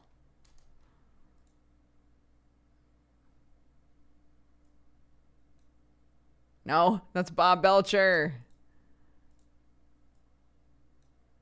It won't do it. Damn it.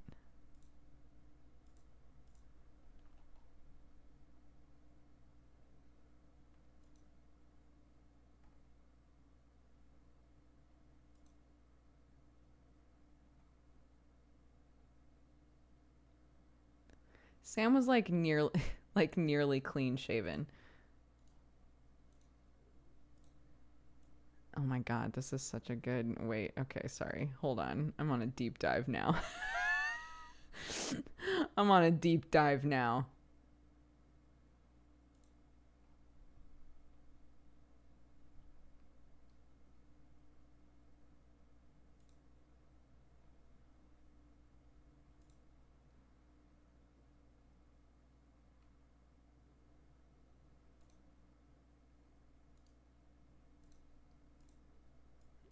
This is so small, but it's okay. So this is my husband now. This is Sam now, right? Beautiful. The beard, the hair, a gorgeous man. This is Sam from when I met him. Beautiful. The duality of man. Like the difference.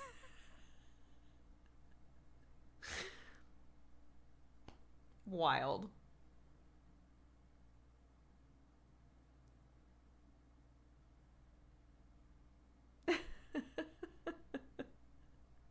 He seriously looks like a different person. It's crazy. What did I open stream to? I was explaining like the difference between Sam when I met him and Sam now, like in terms of vibe, right? Sam is look, to me, I know that I'm biased, and I think that he's hot regardless. I think he can pull off both looks in stunning fashion. But I think Sam is like a success story for anybody who's like, I really just want to try this aesthetic, but like, I don't know, like, I don't. Is it too late for me to try like a whole new vibe or like a whole new look? No. Try it out. Why not?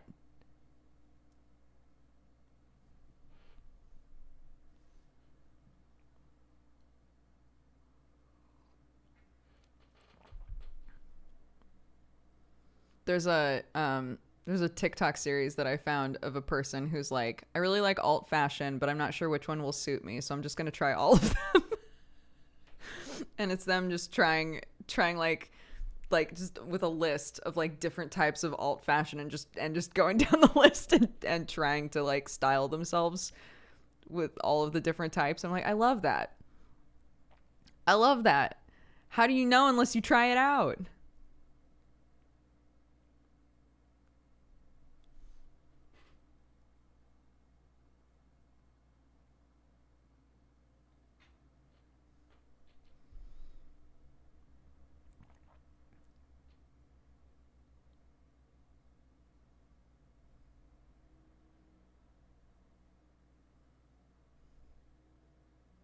My old man always said only difference between a good haircut and a bad one is about 2 weeks. Hell yeah.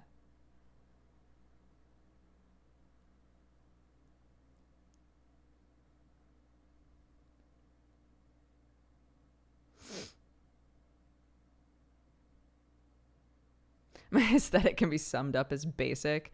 My aesthetic can be summed up as either your former art teacher or the 16-year-old kid down the street. It depends day to day.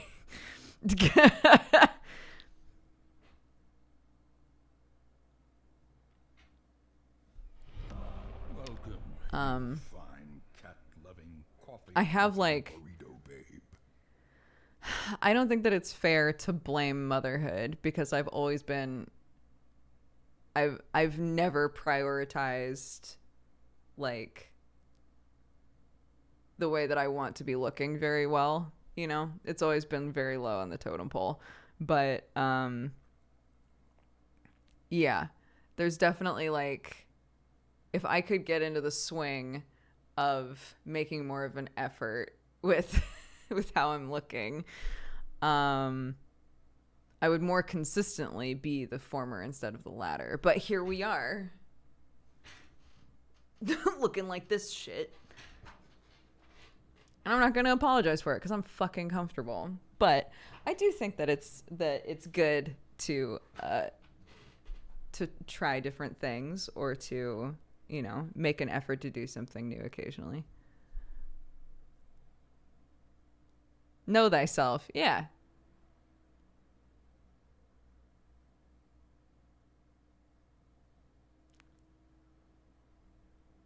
I've been in NPC mode for the last year. I love it. You hooked Sam with that option?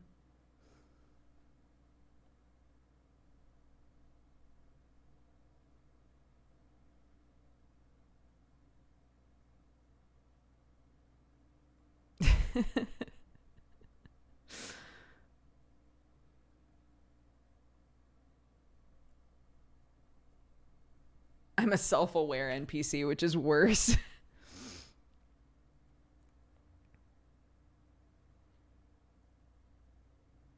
Yeah, that's great. I love it. Is there anything coming up next week to be aware of? I don't think anything's hinky next week. I think next week is normal. The first normal week of my life. I think next week is pretty normal.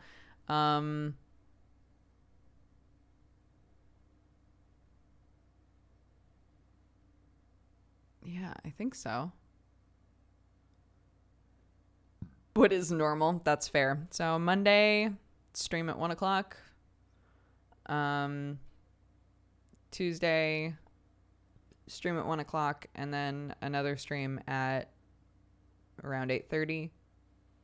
Wednesday, day off. Thursday, stream at 1 o'clock.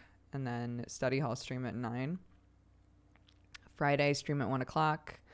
And then Callus Row, which, again, I will try to stream. I'm glad that I didn't try to stream it last night because I kept getting kicked and it borked really bad. So, little blessings. Saturday Dooger. Oh, wait, Friday Misdemeanor as well. Misdemeanor will be back. So, Misdemeanor at 9, Callus Row at 2 a.m. for me. So Friday will be the thick day. And then Sunday, MangaPod still isn't back, so just Godforged on Sunday.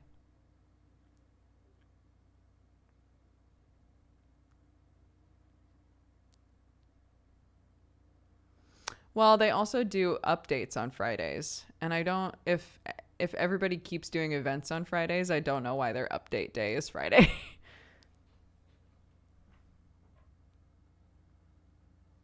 I miss MangaPod too. I'll be excited for that to come back.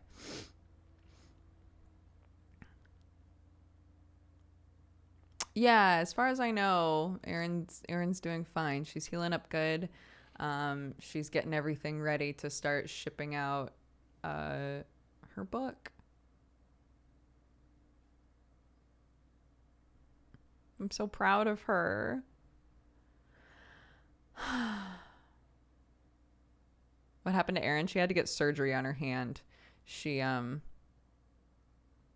I'm not going to describe this in detail because I think it's kind of squicky. She did something to her finger. She like overextended one of her fingers and it needed surgery. So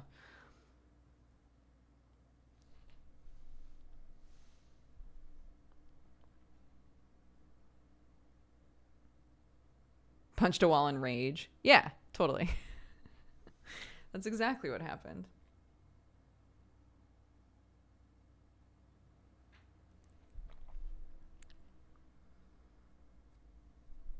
Yeah, her book is it's a young adult fantasy novel.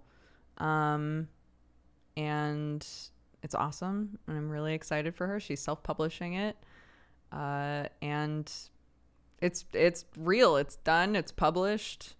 So it'll be available like pretty soon here, which is wild. She JoJo posed too hard. Oh, guys, I'm really...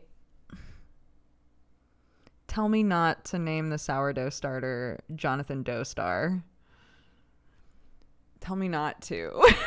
I don't even like JoJo's that much, but the idea of being able to name all of the starters that I could potentially give to people after other JoJo's characters makes me want to do it. It's literally the only reason I want to do it.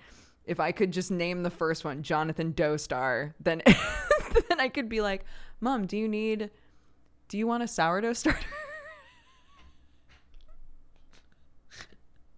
And then they can all just come with names. Oh,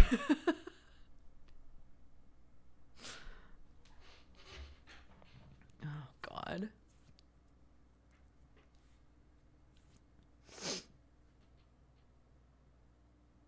I think Donathan Doestar is messy. I would rather that the dough part of it just be in the Dodo's goof. Dodo's Bizarre Adventure.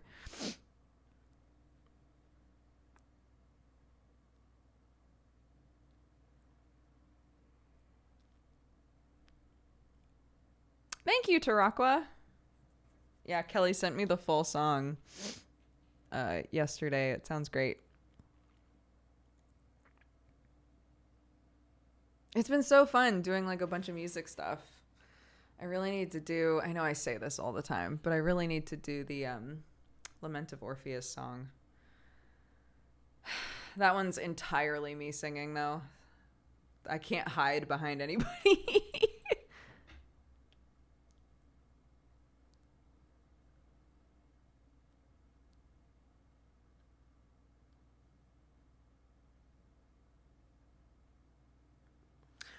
I was saying that I wanted like a goofy meme anime name for my sourdough starter.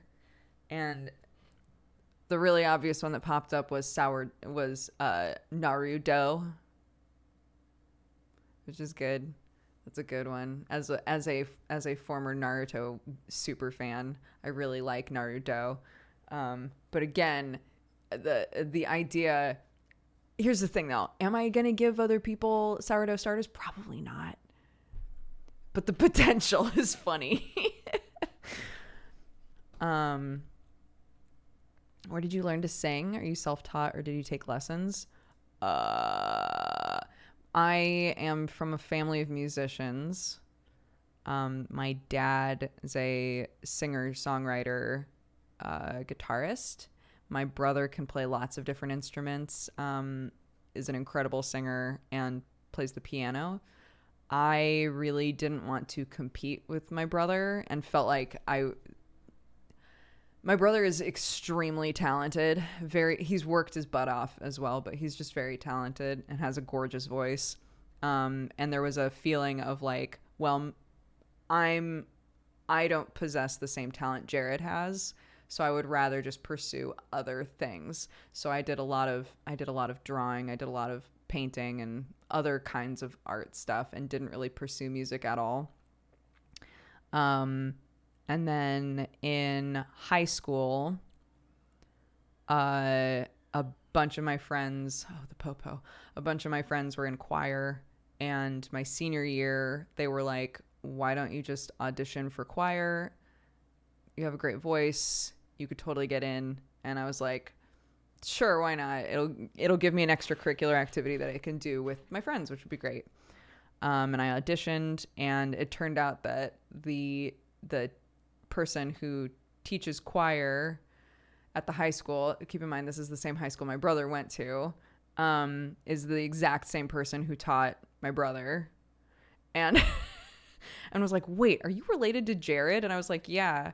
And he was like, why didn't you audition for choir before this? And I was like, I don't really do the music thing. I just thought choir would be fun for my last year because, I never really did it. And he was just like head in hands, like, oh my God.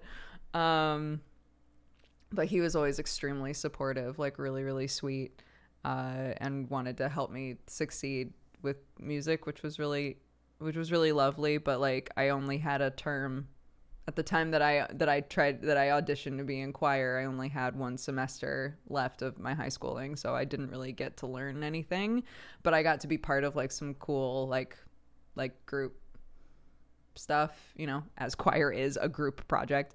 And I auditioned for some solos, and I never got them because I was too nervous, but it created the groundwork for me in college to audition for musicals. Again, I never got like solo roles in any of the musicals, but I did get to be in like chorale parts of musicals, which was fun.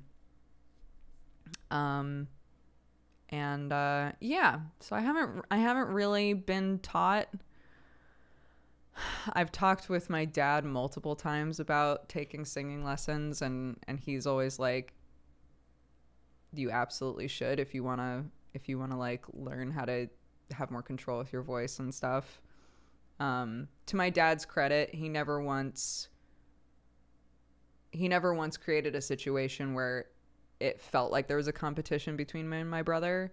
It was just that Jared is older than me and actively was pursuing music, and I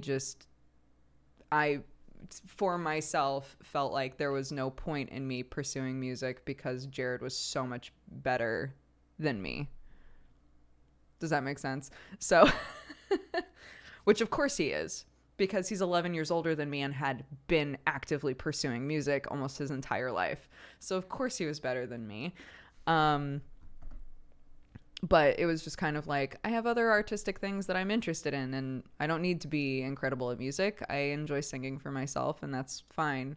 And as an adult now, it's not that I'm looking back and being like, man, I really should have done more with music as a kid. I'm glad that I took the time that I did to focus on dance and, the other sorts of things that I really, really enjoyed. But as an adult now, I'm going, I think that it would be really beneficial to take voice lessons as an adult. I think I would really like that. So this is a long story, but I've never been trained really. But I would like to be. So maybe one day.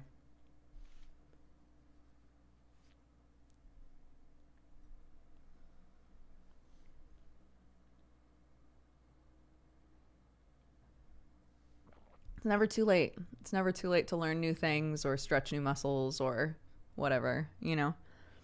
I'm coming up on my mid-30s. Why not learn to sing better? Why not learn better control? Why not?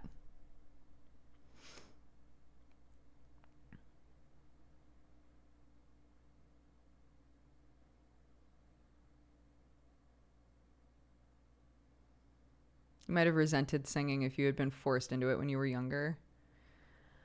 Yeah, my parents weren't the sort of people to force any of us to do anything. I think that because Jared had such an active interest in music and my dad was already a musician, I think that for my dad, there was like a bond there with Jared of like, you know, Jared wants to do music. That's incredible. I have a lot of knowledge in that area that I can pass on to him and like help him with stuff and etc. At one point during high school, I was like, man, I would really love to learn how to play the drums. I either wanted to learn how to play the drums or play the bass guitar, but I didn't really know how to pursue either of those things. We had a drum set that was really old and I didn't know how to like tune it, so to speak, for drums. I didn't know how to like make it sound right at all.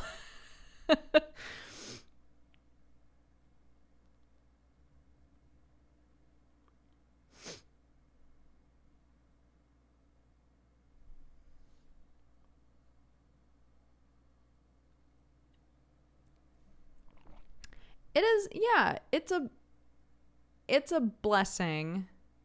Dodger talks a lot. That's true. That's true. But to be fair, Saturdays are meant to just be talking. So, but yes, I have the gift of gab. I am a babbling brook, as I was called when I was growing up. What was I even saying? It's lost. It's lost in the sea now. It's lost in the sea. Oh, even if you find out, I think like somebody was just saying that they're about to finish up school and are taking a graphic design class and realizing that they really enjoy graphic design. What a blessing it is to have found that out at all. Like, you can look at it from a perspective of like, man, I really wish that I had realized that I enjoyed this so much earlier, but you found out that you enjoy it now. You could have never found that out.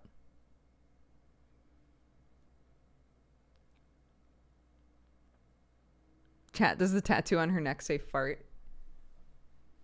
For fan art.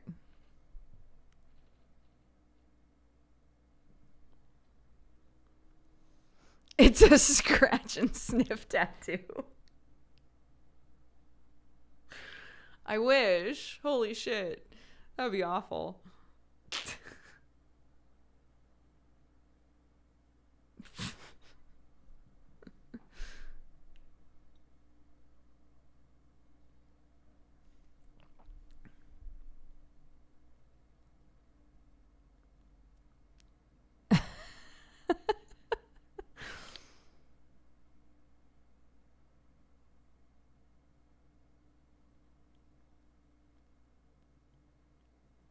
What does fan art smell like?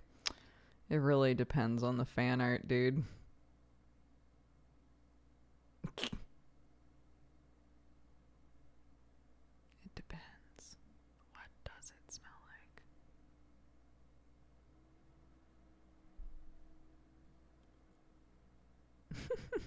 like? Guilt. Yikes.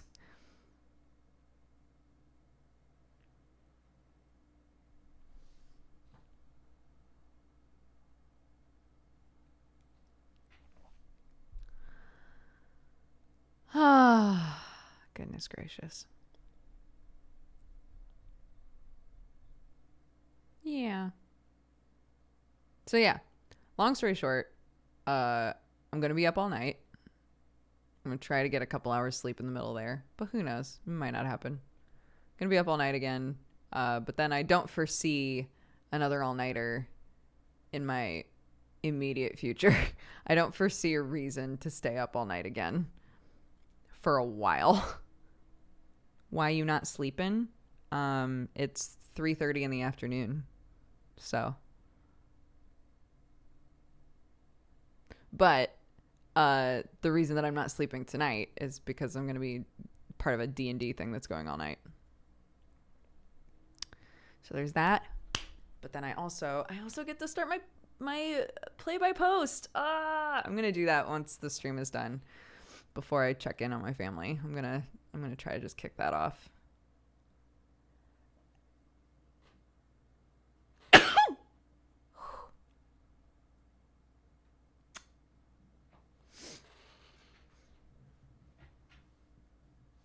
Thanks. You're getting too old for all-nighters? My very first all-nighter was in college, and it fucked me up for days. I've always been the sort of person that adores sleep. I have small batteries, a small body with small batteries, and I can have a full night's sleep and then by 3 or 4 in the afternoon feel like I need a nap. I've just always loved sleeping and needed a lot of sleep, and my God, that is not cohesive with being in a completely different time zone with all of your friends and also having a child. Neither of those things help with that shit, you know? You can sing and you also have a way with words. Is this a bard?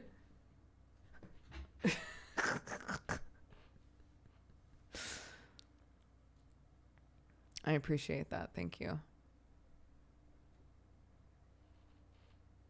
Yeah, Nap Queen.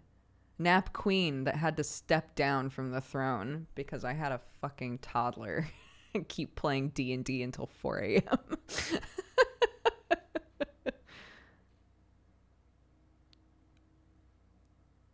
Clark is the Nap Queen. That is honestly the truest thing that's been written in this chat today. Clark is the Nap Queen now. She took over the mantle. Literally, we were downstairs just chilling. I promised Clark a chill day today because yesterday she was just a zombie. And I was like, do you want to just have a chill? Do you want to just like hang out on the couch all day tomorrow? And she was like, yeah. And I was like, okay, we can do that. We don't got to do shit tomorrow, honey, if you don't want to. So today we've literally just hung out on the couch nearly the entire day. It's been incredible.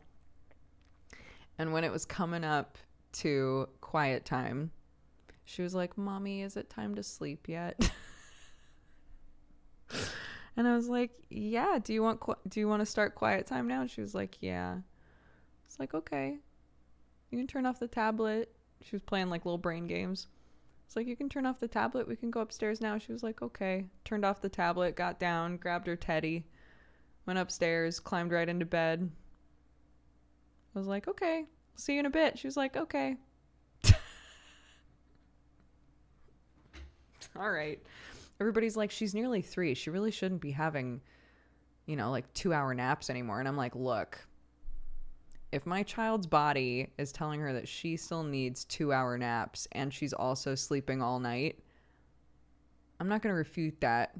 I'm not going to tell her that that's not what she needs. She sleeps like a champ all night long and takes a nap. Obviously, she needs it for some reason. She's a nap queen. I was also a nap queen.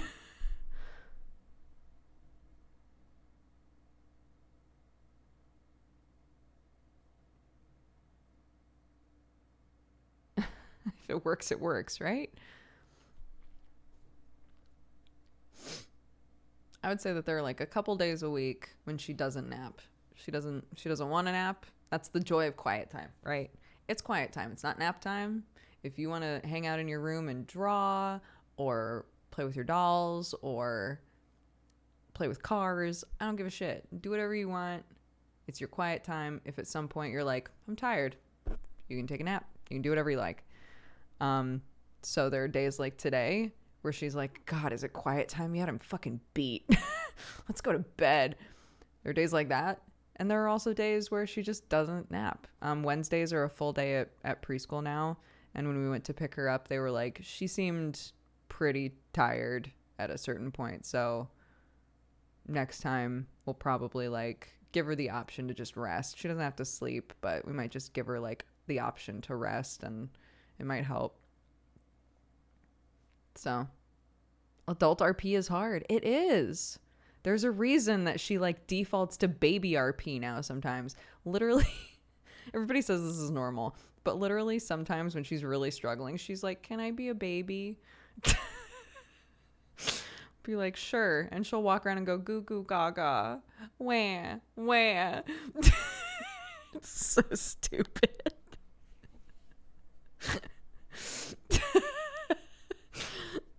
And then she'll be like, "Okay, now you're the baby."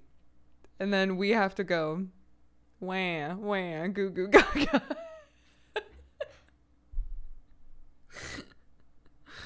Oh, fuck. It's so funny. She's like fully into pretend now. I was follower gated. Yo, but you stuck through it. You stuck through the entire follower gate. I appreciate that. It's up to keep like malicious bots and like shitty people out. So thank you very much for hanging out for the full time to be able to say what you wanted to say.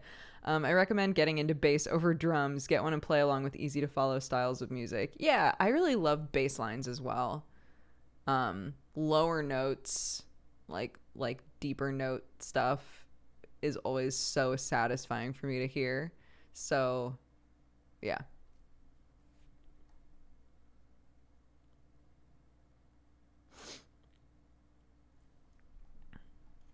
Just listen to the Persona 5 soundtrack. Done. Talk about carbon copying yourself. Cool art teacher who plays bass aesthetic. God damn, you're right. If I'm gonna say that we should all just pursue our dreams, fuck it. I'm gonna find a secondhand kid's bass guitar, learn how to play it. Oh right, yeah, cool fart teacher. You're right. My bad.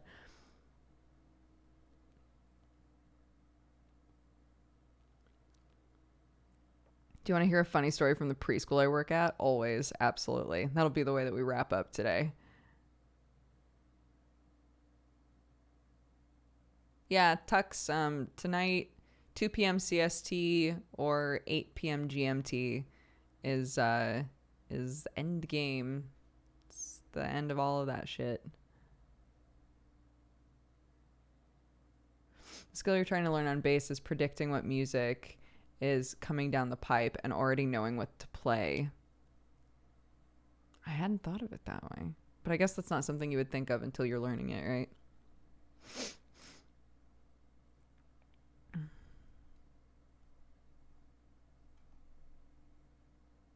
Bye, periodic ale. Be there or be square. Be there or be Violet Death. I don't know.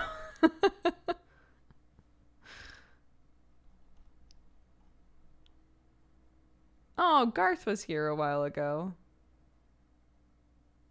I don't think that he's here anymore, but Garth, happy 52 months, bud. I hope you're doing good.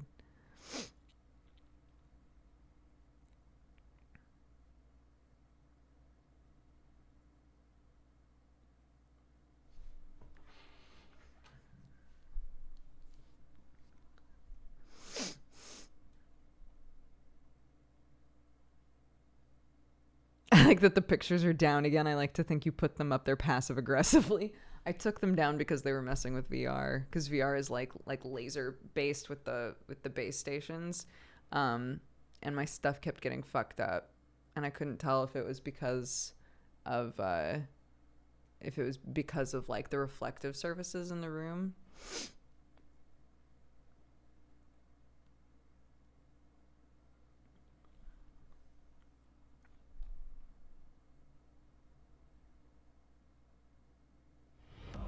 Welcome, you fine cat-loving, coffee-drinking burrito babe.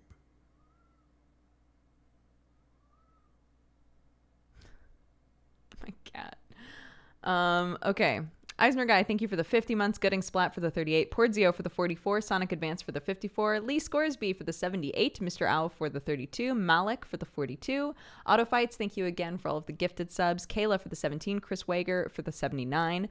Avi, thank you very much for the gifted sub. Jupiter Knox for the 22. Crystal Chris for the 18. John Pirate for the 28. Captain Happiness for the 3. Poldy for the 40. Morgan Stern for the 10. Chriseliana.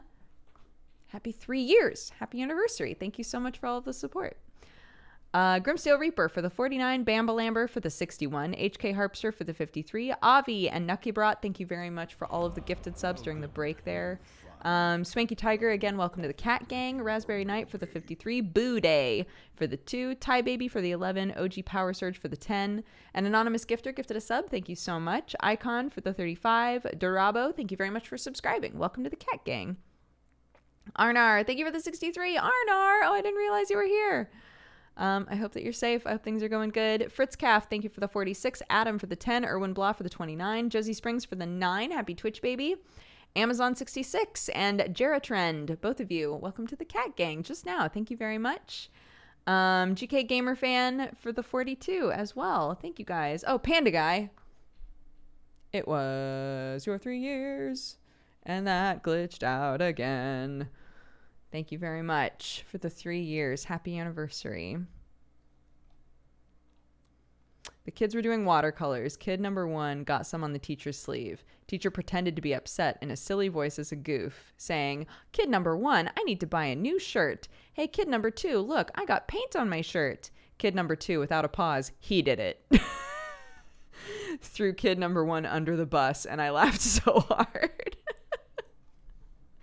Just immediately was like, it was them. They did it. What are you gonna punish them?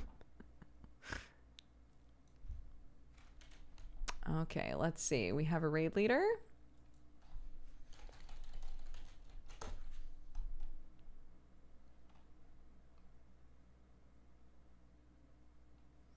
Playing GeoGuessr. Okay.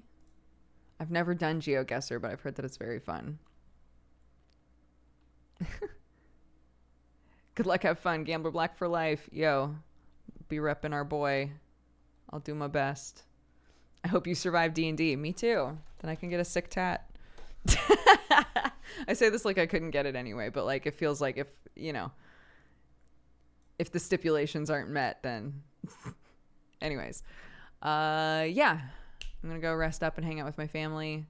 Tonight's a big night D&D wise for us. So there's that. But there's also Godforged tomorrow night. And then my next normal stream will be on Monday. Okay. Thank you all so much for watching. I hope that you take care. I hope you have a good time. And I'll see you when I see ya. Okay. Bye-bye.